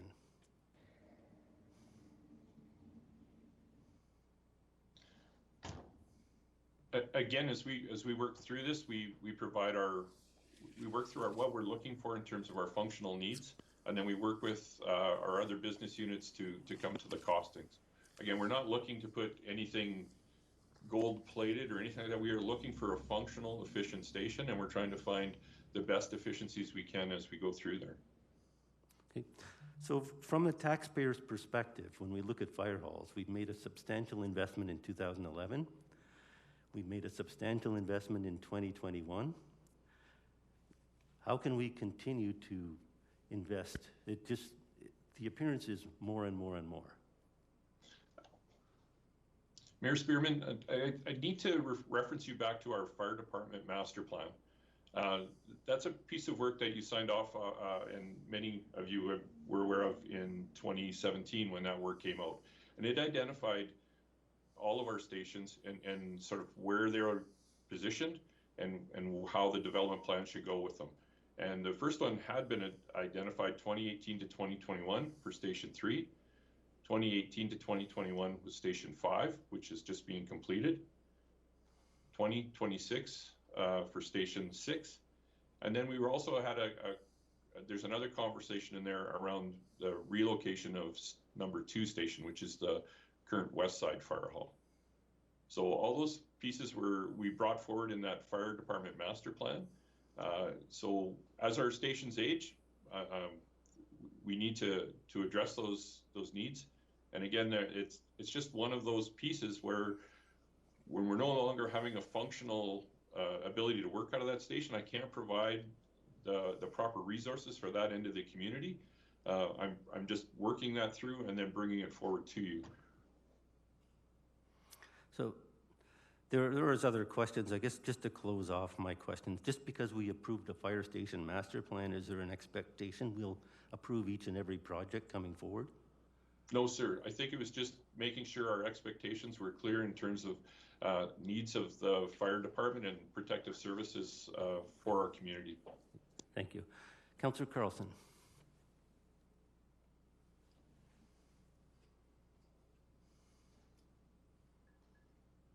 I believe you're muted, sir. Thanks, Chief. I believe Councillor Campbell was ahead of me. Mark, if you don't mind me. Not in my queue. I have Councillor Carlson, followed by Campbell, followed by Higgin. And go ahead, Jeff. Yeah. Thank you. Just a question through your worship to maybe city manager or treasurer. The problem I'm having is I can't access any of this on agenda to go at the moment.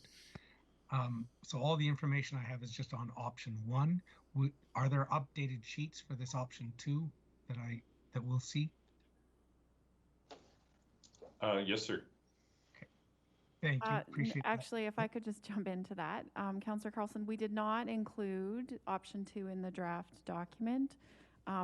Given kind of when the timing of this project proposal option 2 showed up, we just suggested that it would be included, the information would be included in the presentation, and then council, we would adjust the sheet should economic want to bring that forward either option. We would just then adjust the sheet at that point in time. So in your draft document is only option 1. So we won't have an amended sheet to contemplate the second option that's... So the information is included in the presentation, which we're getting out, I believe, and then we could email out separate sheets. They're just not part of the draft document, if that's council's desire. Okay, thank you. Just not having the information makes it a bit difficult, so thank you for that. Further question. In the previous CIP, we approved Station 5, which is coming online soon. I think it was, I thought it was a cost of 10 million. I thought I just heard 9. So why is the bare bones one all of a sudden 16 or up to 27? Like, so I guess the quick answer, the 27 that we put forward addressed numerous other issues. And again, from Station 5, it has 2 bays. This station we're talking about would have 6 bays. So again, that bay piece alone, they're looking at almost $500,000 a bay when they add those pieces on to a station. So, and then we also asked for additional administrative pieces to support the future growth of the department, whether that be in all administrative respects, fire prevention, and then the emergency management, as well as our regular admin duties. Okay, so thank you. And then we scaled that down, but again, recognition that what we built for Station 5, and I'm very happy that we came in $500,000 under budget. That's fantastic, right? Again, everyone puts these thoughts forward, and we're able to see some savings. With what we're trying to do with Station 3, with that scaled down model, right? Again, it's a larger station than Station 5. We're looking at future expansion there. We've got room for double the crew if we need to go that direction, as opposed to building a secondary station on the south end of the city. We've also incorporated many more bays onto that. Again, one of those is for the airport, but those other bays were to accommodate all those fire resources that we can equally distribute around the city, so we can manage risks in the most efficient and effective way we can. Thank you for that. And I'm sorry, now I've got 14 different documents open. So I'm trying to scroll. In the current budget that's in front of us, either the 27 or the 16, does that contemplate demolition, for example, of the current station? Or is that over and above? And I'm sorry, I should have that, but I can't open it right now. Yeah, so I'm not sure about that. I know that there's some operating costs, so I see Greg shaking his head no, so no. I don't believe we'd be able to actually fit this station into that location. So the 27 million, is that, and sorry, I'm that's trying desperately to open it. The 27, the option 1, that includes land and new build? Yes, sir. Okay, thank you. But it doesn't contemplate decommissioning of the current site. That's correct. Thank you. And then there is an opportunity with that current site that we could utilize that into, if we go to the option 2, that we could maybe utilize that into some other function for us. Similar to what we did to the old downtown number 1 station, if you recall, at 5th and 6th, when that station was shut down, it became the cultural center. Right, and they did put in, I believe it was approximately $5 million into renovations to change that into office space in the sort of larger room that the bays used to be into. That is a possibility, but again, there's dollars involved in any of those types of renovations. Gotcha. And we're trying to address that in sort of a one-stop building to help with that. Again, please don't think that we're locked into these are options that we're presenting, but if we want to go into a land and design piece where we identify the land today, give us 15% so we can work our way down the road in terms of design to see if there's something more efficient or effective out there. We're more than happy to look at any of these types of options. Okay. Thank you for that. Final question. I see Mr. Dalton has appeared. I wasn't sure if Craig, if you had anything to add. My final question was going to be if we have any idea what the cost of decommissioning the current station would be. Sorry, I wouldn't know that. Yeah. Craig, do you or your team have any idea? I'm not sure, Carrie, if you're still on, but from a facility perspective, is there any sense of what a demo that size might cost? We can certainly look into it. There would be extenuating considerations for that site, given the anticipated soil contamination and whatnot, but we can take a look at that. Thank you. It'd be helpful to know, because if we do move away from that station, there are going to be costs. Thank you. Thank you. Deputy Mayor Campbell. Thank you, Your Worship. I think Jeff Carlson was pretty much answered or he asked the question that I was going to ask about that site right now, whether or not it's actually, if it absolutely has to be abandoned, or if there is some renovations that could accommodate, especially when you're talking about meeting spaces on 16th Avenue. That was kind of where I was going to. Thank you. Thank you. And one more question related to the old site built in 1964. Has that site ever been examined for possible asbestos and other contamination in addition to the soil contamination?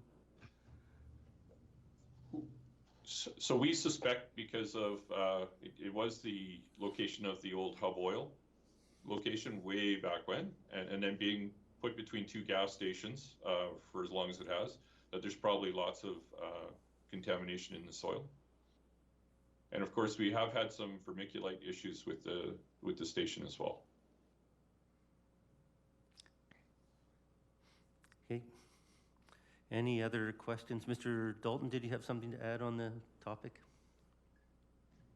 Thanks, Your Worship. Yeah, I just wanted to offer a couple comments, and then maybe ask a question of the Chief and Facility Services, and it's really around the functionality of what this site is being designed to achieve. And so just because there's a master plan in place does not tie council's hands, does not say council has to go in a specific direction, but it's certainly the start state for a conversation. And I would just highlight a couple of the points made, that these are 50 to 60 to 70 year investments that don't just need to respond to, they could, but there's a trade-off between responding to what the immediate needs are and what projected needs are, and looking at the costs of what it might mean to just deal with what exists today, and or plan for and be ready for some of those future needs. And at times it may be more efficient to build out for those now, and at times it might be more efficient to build out for those later, given the current circumstances of the day.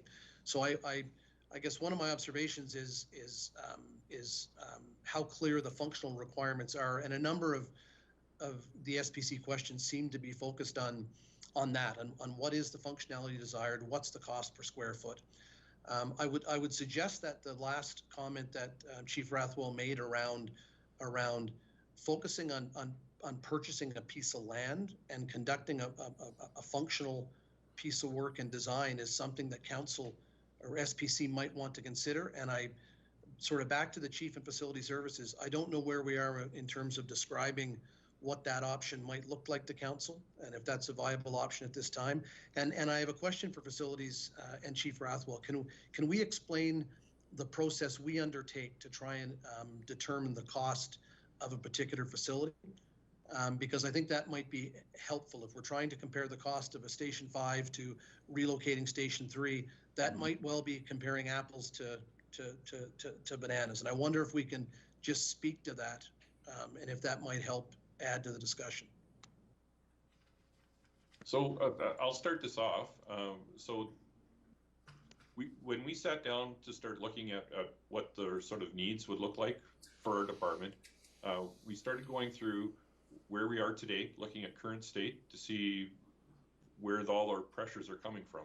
And as we worked our way through there, we looked at everything from the operationals group and sort of the pressures we need in terms of around how we need an apparatus to be, the location of where those apparatuses need to be to meet the time objectives within the city, so we can operationalize that. And then as we start looking at it, again, recognition, this is a 24/7 building. It doesn't shut down ever. There's staff there typically all the time unless they're on a call. So it's not a normal building, right? We have to make sure these things are functionally built so that they can last a long, long time. And then as we start going through the process, we started looking at, okay, where are we for administrative spaces? Where are we for fire prevention needs? And then of course, the emergency management piece we looked at, PSCC, the server issues, right down to, like I said, parking. We want to make sure that we've looked at all those details to see what we've learned from previous builds to where we're trying to anticipate 50 years out. And again, that's a bit of a challenge when you're trying to reach 50 years out in your planning. So we went through that process, and we tried to keep it internal at this time to try and save us some money. Again, always thinking of our efficiencies there. And then we hand that over to the folks at facilities and all the other groups so they can weigh in and catch all the pieces perhaps that we've missed, and then put some kind of costing to that in terms of square foot. Greg, did I miss anything there? No, just one thing I would add. For a land and design piece, we do have some estimates, and for the larger building, including administration, land and design would cost approximately $4.8 million. And the fire hall minus the PSCC and administration for land and design would cost around that $3.9 million.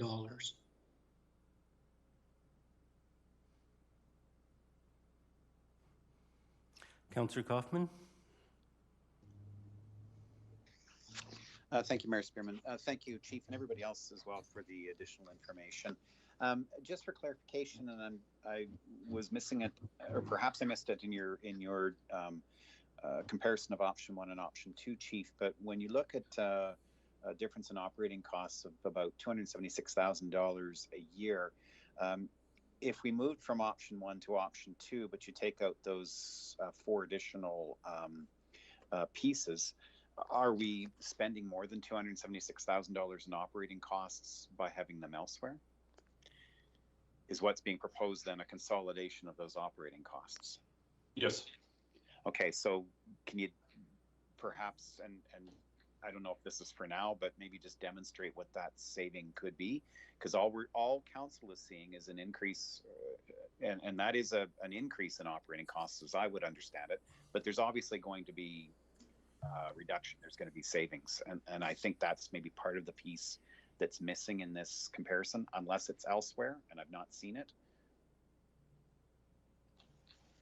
So one of the, I guess in that cost piece, like our operating costs, one of the pieces is we'd be funding the old Station 3 until such time as it's reallocated or disposed of. So that is still wrapped up into our operating costs until that time.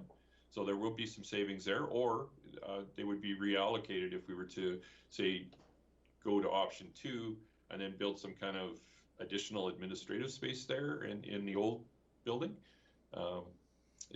Does that sort of answer that? I'm not sure. Well, I'm not sure either, but at the moment, I'll just maybe sit with that in mind as well. Thank you.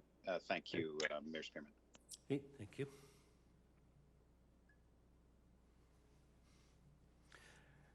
Are there any specific locations being considered? Yes, sir. Again, when we plot it all out based on those sort of driving time, we do have it narrowed down to, I believe, 3 locations. Okay. I was trying to figure out how the timing made a difference. And so this weekend I got in my car. I live pretty close to the new Fire Station 5. And I drove at the speed limits down to the far south end of the west side. That was a distance of 7 kilometers that took me 9 minutes. Then I went to the south side and I started at the current old fire station, Fire Station 3, and I went to the airport and I found that was a distance of 5 kilometers and took me 4.5 minutes. And if I wanted to get to the south end of the city right now, it was 3.5 minutes from the existing location. So where is the location and how will that improve efficiency and response? So the other factors you have to work in there is turnout time. So when we first received that 911 call, that's when the clock runs. So the travel time is included in that part of our response time, but you have to look from the moment that dispatch group picks up the phone, that's when the clock starts running for us. So we want to try to get our crews out the door as quickly as possible and the response times as low as possible so we can get to folks in a timely way. So there's a lot of other factors involved than just the driving time. The driving time is a component thereof of our response. Okay, I was surprised to see how long it still took to respond on the west side to the south side of the west side. Okay, thank you. Yeah. Any further questions from council? Councillor Carlson. Thank you, Mayor Sperman. Just, I'm not sure who can answer this. Final question on, I think Councillor Kaufman was actually asking a similar question, but I didn't hear the response because I'm still struggling to get the agenda to go working. The operating costs on the current option 1, just because when I heard we're going from 2 bays to 6 bays, that seems to me that if you're going to have 6 bays, you're going to have 6 pieces of equipment or however it works out. Do those operating costs include staffing up extra or more equipment? So it won't include at this time any additional staffing up component. And at some point there will be an increase in apparatuses that'll go in there. Those apparatuses, again, like I had described before, the airport one, as we start working our way through that component in terms of the functional needs for the airport, we'll be able to work that out and then bring that forward as we get more knowledge on that. Okay. The one piece of equipment, like I had mentioned previously, that's really missing from that end is the wildland truck. We had to pull that out so the pressures were on the EMS side. So now we put 2 ambulances and 1 fire apparatus there. And then we run a very lean system. And I would defy any other department in the province or country to meet up with us on this. We cross-staff our trucks. So we'll have 1 primary fire truck, so a pumper truck, and then we'll have an additional unit there as whether it be a ladder truck, a rescue, or a tender. So a tender, most people refer that as a tanker. In the fire service, they're tenders. But we need to try to be as flexible as possible with the few staff that we have when we respond to these incidents. Okay, so thanks. So just for the operating costs do not contemplate any further staffing. Are they contemplate 2? I think Mr. Adair is saying there's 2. Yes, a wildland truck and as Mark had said, a tender. And that's just from apparatus, not staff, sir. Yeah, not staff, just the apparatus costs. Okay, so there isn't a cost for staffing. So are we basically saying we're building sort of for the future so that when we need more, the bays are already there? Is that? Yes, sir. Okay, thank you. Final question, if I can, and I think Councillor Miyashiro touched on this at the beginning about our contract for ambulance. Mm-hmm. If that expires, and if AHS takes it over and says we're now doing everything and blah, blah, blah, does that give us more room? Yes. Approximately 1 bay, right, where we would allocate that for EMS resources. Okay. And so each station has 1 bay only allocated for, okay. Yeah, so recognition that our bays are quite long. So you can actually park 2 ambulances in 1 bay, right?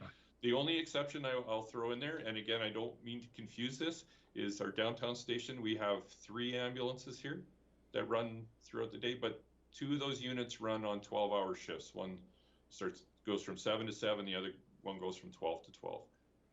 Okay, thank you. Thank you, Mayor Sperman. Okay, thank you.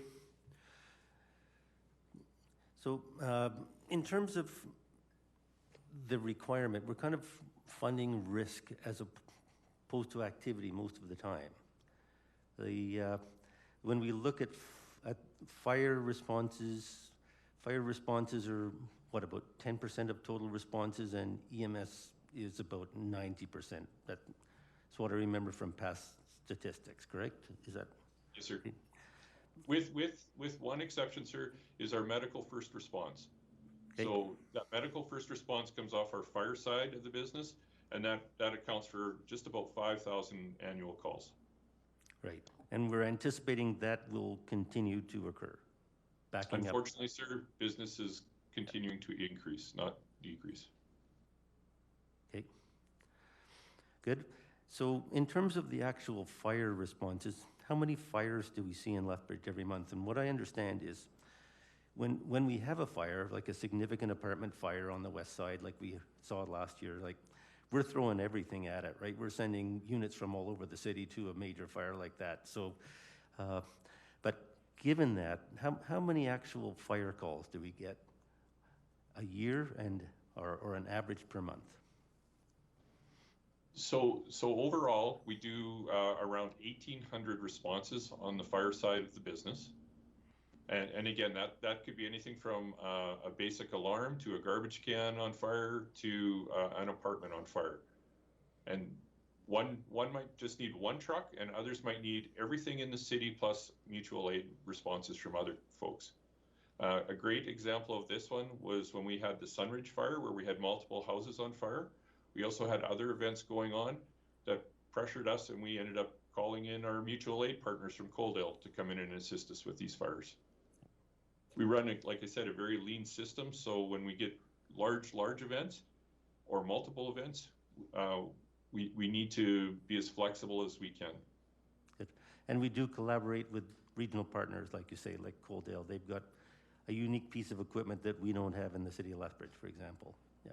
No, sir. They don't have anything unique, but what they do have is the same as we do. We have a mutual aid partnership, and we share resources when required. Okay, thank you. Any further questions from council?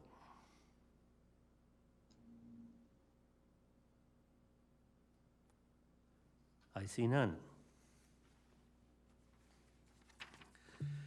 Okay, I have a resolution from Councillor Carlson. I'd like to thank our chief and Deputy Chief Adair. Fire Station 3 relocation options. Be it resolved that Economic Standing Policy Committee receive the presentation and report as information. Councillor Carlson. Thank you, Mayor Spearman. I do appreciate Deputy Chief for being in front of us with some options.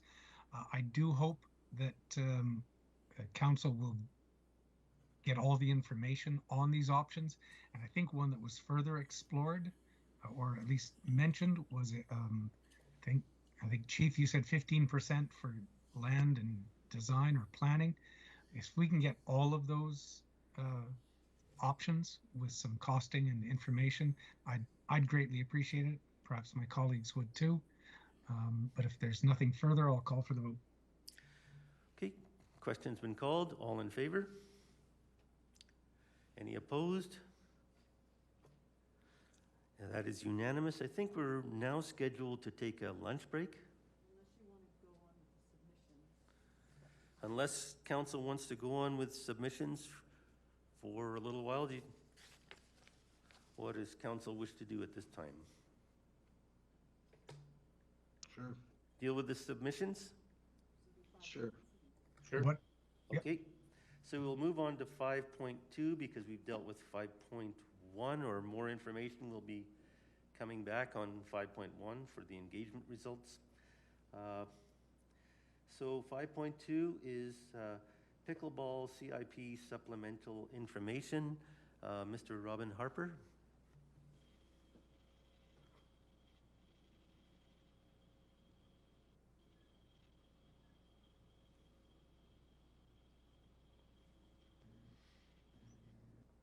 Mayor Spearman, if I may.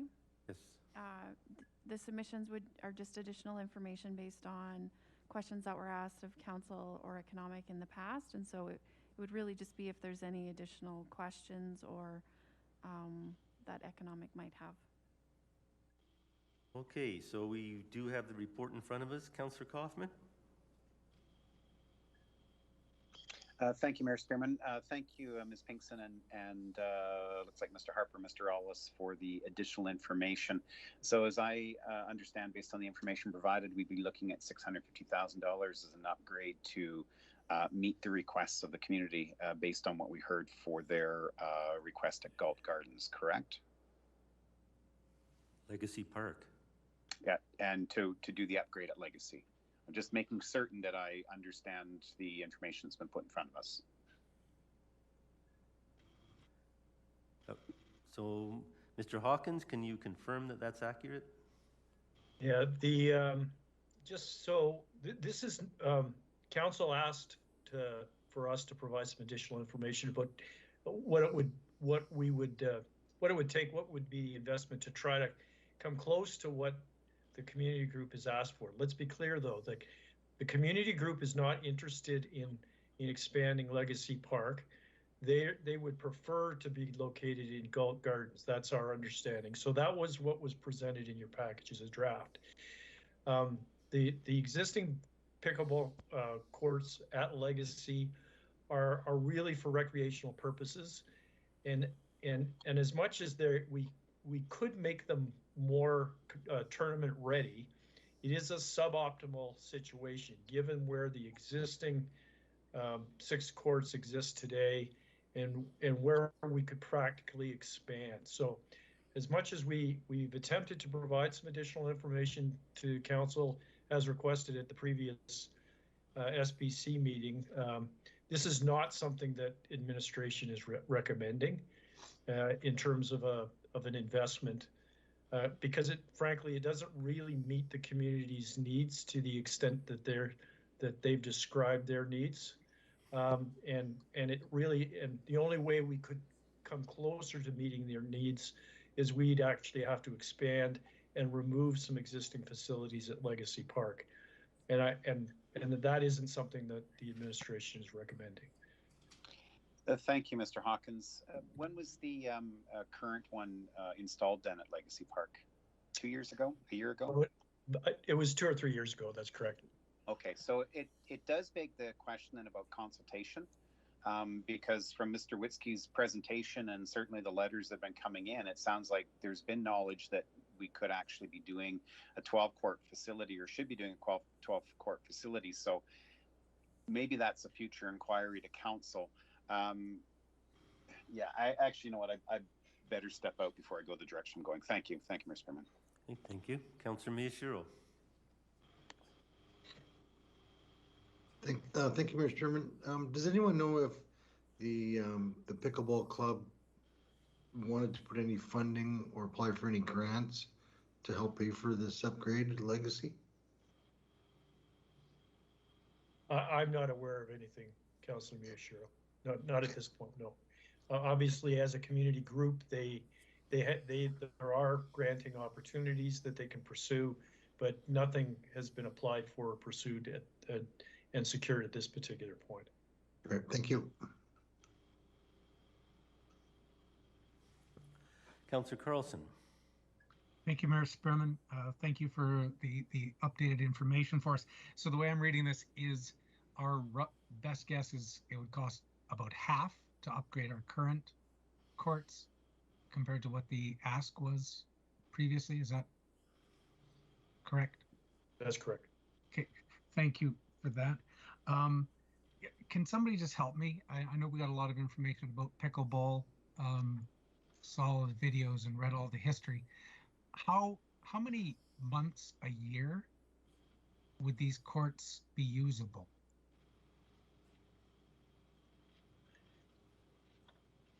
Is pickleball a winter sport? Do we have anybody from Rec and Culture on the line?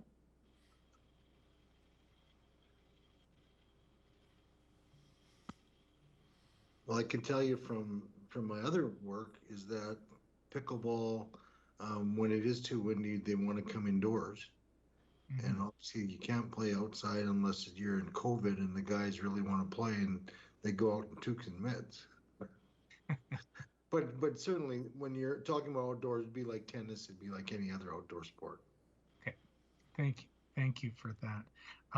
The other question I just have to ask this, can't remember if it was answered when we had the original presentation, but we've had sometimes when outside groups come to us and make a presentation. I'm recalling, I think it was Spitz Stadium, and we had not done a whole lot of work verifying and getting exact numbers. And so when we approved it, it went out to tender and it came back at 3 times the cost that was budgeted. The original cost that was in our sheets for, well, what is it? I don't even know what number it is. The pickleball at Gold Gardens. Are we confident on those costs, or were these numbers provided to us and we're just taking them at face value? I guess I'm just saying, once bitten, twice shy. I want to make sure that if this gets approved, these are the right numbers. Unless Robin's here and Dave Ellis is not on the line. My understanding is we're pretty confident in the number. The number that was presented was based on assistance provided by city staff to scope what it was they were after, compare similar facilities constructed elsewhere, recognizing it was Galt Gardens they were looking to locate at, and what the scope would be relative to that particular area. Okay, thank you. I appreciate that. And final question, if I can, Your Worship. Yeah, the only map we have is just an overhead drawing of Galt Gardens with a big blue rectangle. How much actual area in Galt Gardens, green space, community space, is going to be removed from the public domain if this gets approved? Because all we have is one big blue square saying this is the preferred location. But when I hear 12 pickleball courts and buildings, et cetera, I'm just curious how much of Galt Gardens is going away. Do we have any idea?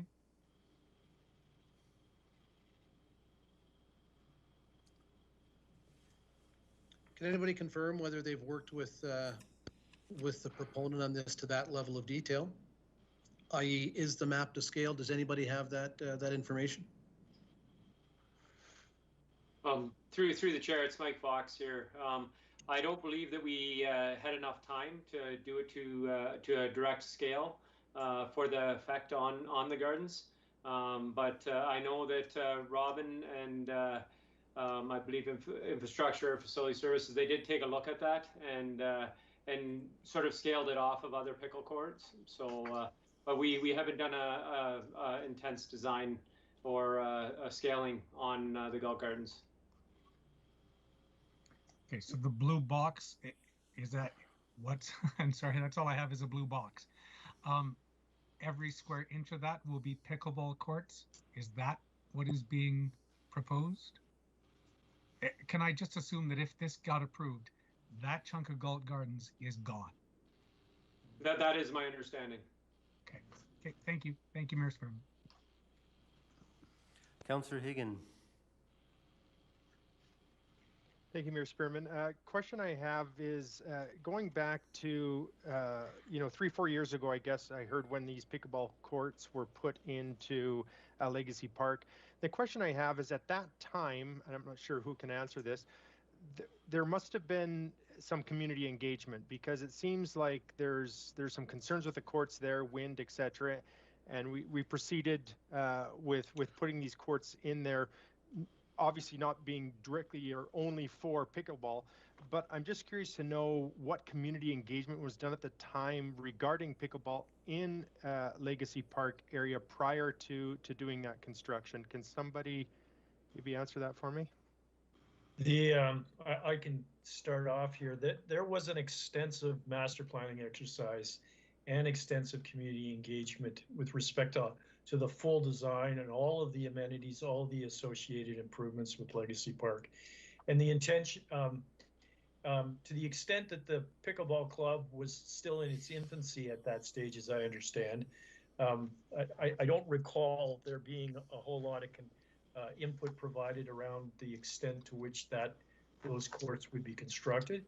And again, we were the ultimate decision was to land on more of a recreational facility, a reasonably low maintenance facility, recognizing that pickleball was beginning to gain in popularity, but again, never intended to provide a footprint at Legacy to the extent that the community group is now asking. This has come since that master planning and that original engagement on all of the amenities that were contemplated for Legacy Park.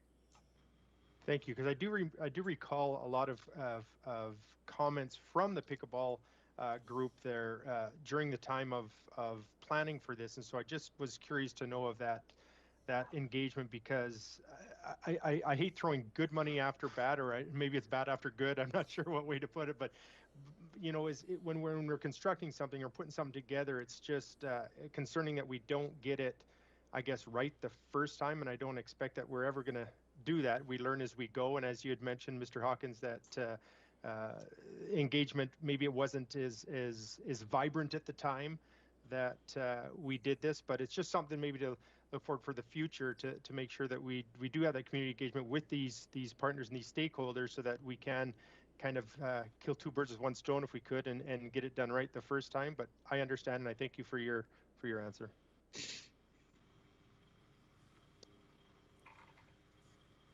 Any further questions? So we have a resolution to receive the...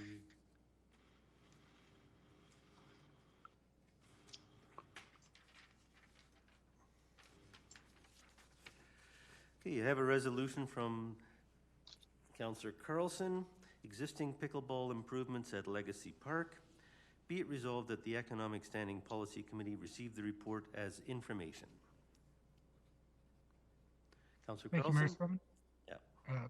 Appreciate the information. I believe it was Councillor Miyashiro who asked for some of this, so I appreciate it coming back before our deliberations. Unless there's anything further from my colleagues, I'll call for the vote. Question has been called. All in favor? Any opposed? There are none. We'll move on to 5.3. Submission from Darren Martins. Sir Alexander Galt Museum and Archives, River Valley Ridership Study and Analysis Budget Options. So it's a submission. Do we need anyone to speak to this? Are there questions from council? Mayor Sperman, Councillor Carlson. I'm not sure if Mr. Martins is here. Thought perhaps this was scheduled for this afternoon, so Mr. Martins may be showing up at that point. Yeah, he'd only be answering questions. I'm not sure what to do with these submissions at this point. I'm just continuing until the lunch break.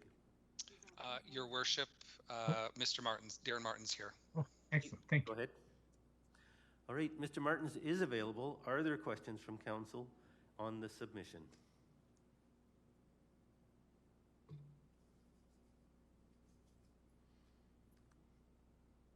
It looks very factual. It looks like the questions that council had have been answered. So, Councillor Carlson. Thank you. Just a quick question, if I can. Mr. Martins, this is different numbers than is in our current CIP.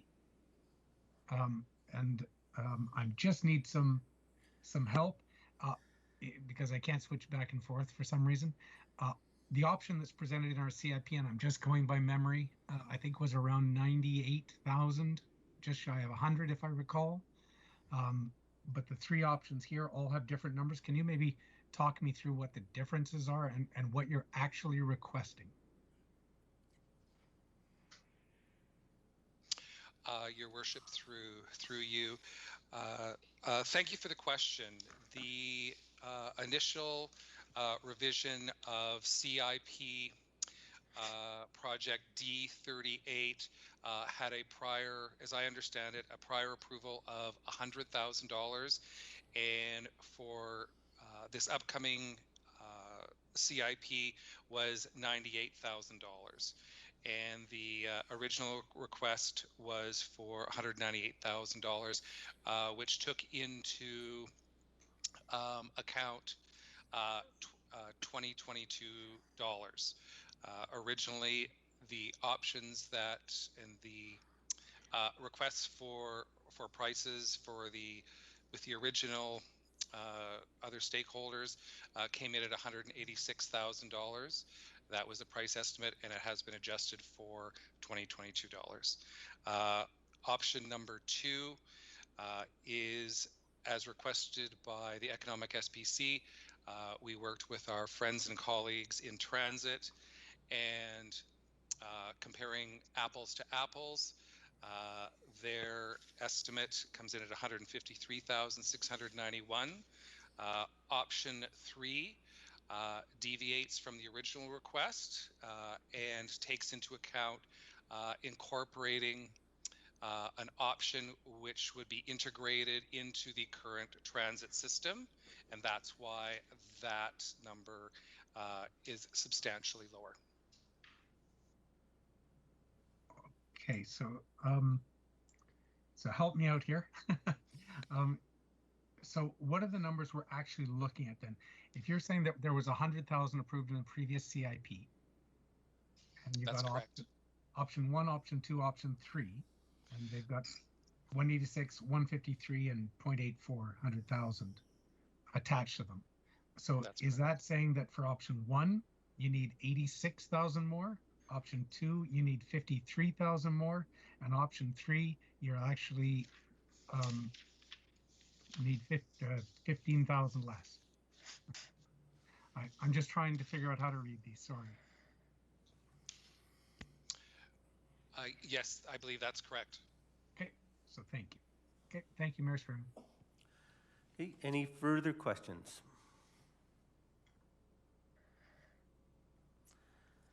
I see none.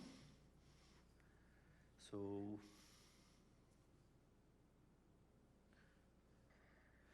we'll thank Mr. Martins and deal with the resolution. Thank you. Moved by Councillor Carlson, River Valley Ridership Study and Analysis. Be it resolved that the Economic Standing Policy Committee receive the report as information. Councillor Carlson. Thank you, Mayor Spearman. Again, through you, if I can, to the City Treasurer, I'm guessing. These updates affect all the sheets. Will we be getting new sheets reflecting these, or do we just have to take pen and paper and make some of these additions ourselves?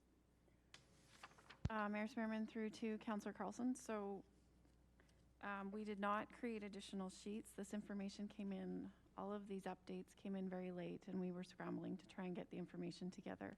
What was included in the draft package was what was the original ask, and then when those projects are considered, we will amend the resolution accordingly, depending on kind of which option council wants to consider and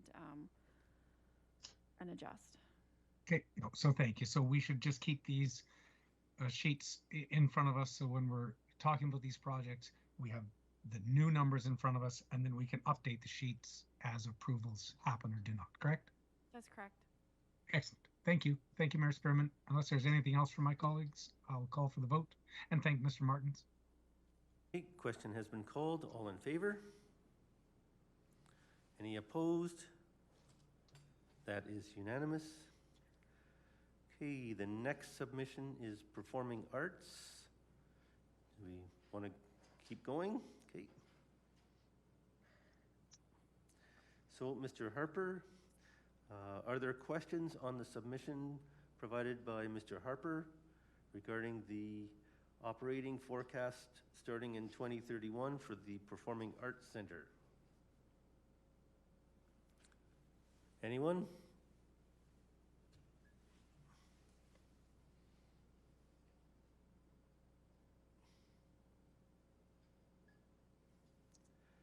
Councillor Kaufman. Thank you, Mayor Spearman. Thank you, Mr. Harper, for the information. What operating model is this based upon? Councillor Kaufman, this breakdown of operating costs is based on a city-operated facility. Thank you. A business plan has not been assembled yet, so we don't know exactly how it's going to be operated. Would this be seen as a ceiling or a floor or somewhere in the middle? This would be seen as a ceiling, we believe, and if there are opportunities for cost savings by a different operating model, we would definitely look at those. Thank you, Mayor Spearman. Okay. And these numbers are rough numbers at this point, I would guess. Correct. Okay. Thank you very much.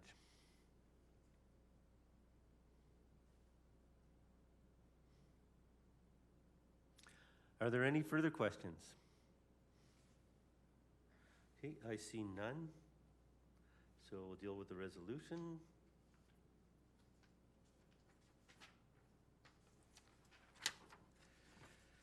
Moved by Councillor Carlson, Performing Arts Centre CIP supplemental information. Be it resolved that the Economic Standing Policy Committee receive the report as information. Councillor Carlson. Thank you, Mayor Sperrin. Again, appreciate the updates as they come through to the best of our knowledge. Unless there's anything further from my colleagues, I'll call for the vote. Okay, question has been called. All in favor? Are any opposed? There are none. Thank you. We'll now move on to Capital Improvement Section D project scoring results. Our treasurer, Ms. Pinkston, will speak to that. If there are questions from council. Are there any questions from council?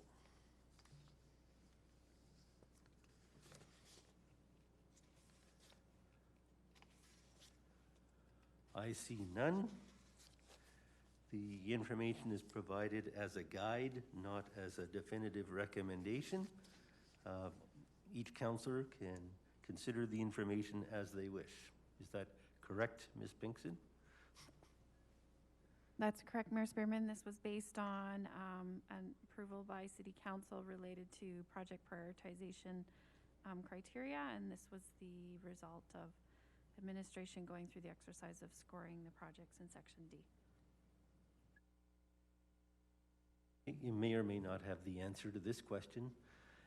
Most of the categories were rated up to 5, but one category has a rating of up to 10, which shows some significant emphasis, which is basically maintenance of existing facilities. Can you explain why there is a heavier weighting on maintenance of existing facilities versus the other categories? Mayor Spearman, it's based on the practice of taking care of what we own first and ensuring that our facilities are in and projects are in good working order, and so it was given a higher weighting based on council's approval of those criteria. Thank you very much. Any further questions from council? I see none. So we'll have a resolution from Councillor Carlson, Capital Improvement CIP Prioritization. Be it resolved that the Economic Standing Policy Committee receive the report as information. Councillor Carlson. Thank you, Mayor Spearman. Thank you for the work done on this. I think, as you said, this was an administrative look and ranking, but council is now tasked with taking their own information and overlaying the community in this. So I appreciate the information. Unless there's anything further from my colleagues, I'll call for the vote. Okay, nothing further. Question has been called. All in favor? Any opposed? There are none. So that is unanimous. Now the last submission is from Ms. Pinkston. It's the 2031 Capital Improvement Program budget. Basically the binder. Ms. Pinkston, is there anything you'd like to add at this time? No, Mayor Spearman. Okay. So any questions from council?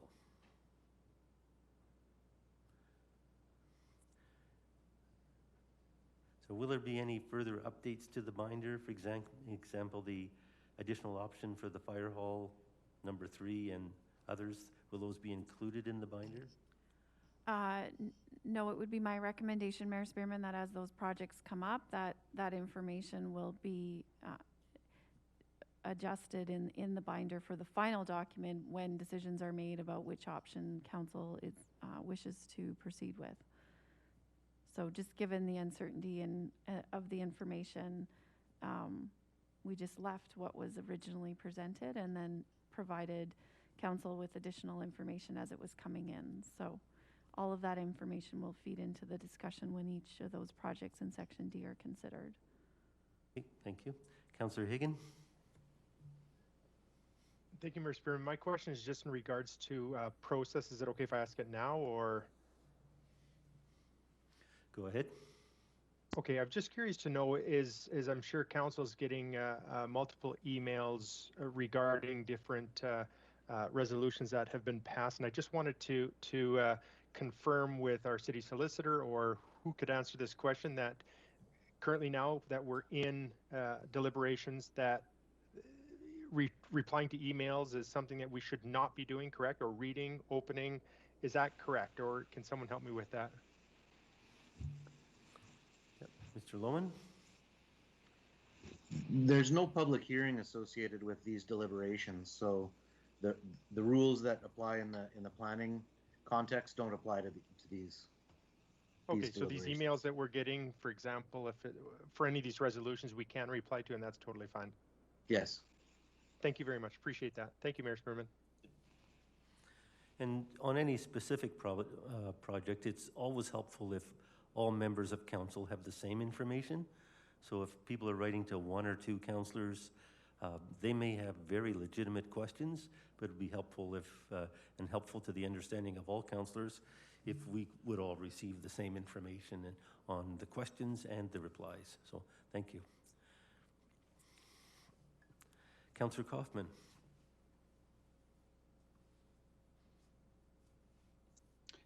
Thank you, Mr. Spearman. Just to Ms. Pinkson's point or statement, at least, about information, we have the one document on Agenda to Go, and I don't know if this just applies to some of us that use Agenda to Go, for May the 10th.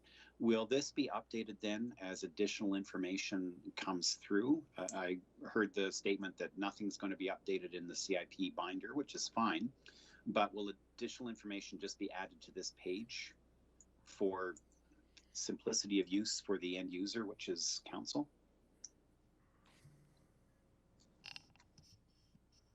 So based on, and perhaps Ms. Hilfer wants to jump in, but based on the main motion of what's going to be considered by economic, we would propose what's in the draft document, and then resolutions would come forward to make changes to that. So if, for example, council wanted to consider option 2 for the fire station, as opposed to what is included in the draft CIB binder currently, then we would amend the resolution with those details at that point in time. Okay, thank you. And I guess maybe my question then is more for Ms. Hilford than for you, Ms. Pinkson. As information changes or comes in, and again, I might be the only one, or there's one or two of us using Agenda to Go. I'm just wondering if this May 10th document or this May 10th Agenda to Go page is just going to be updated with information as some of these things change.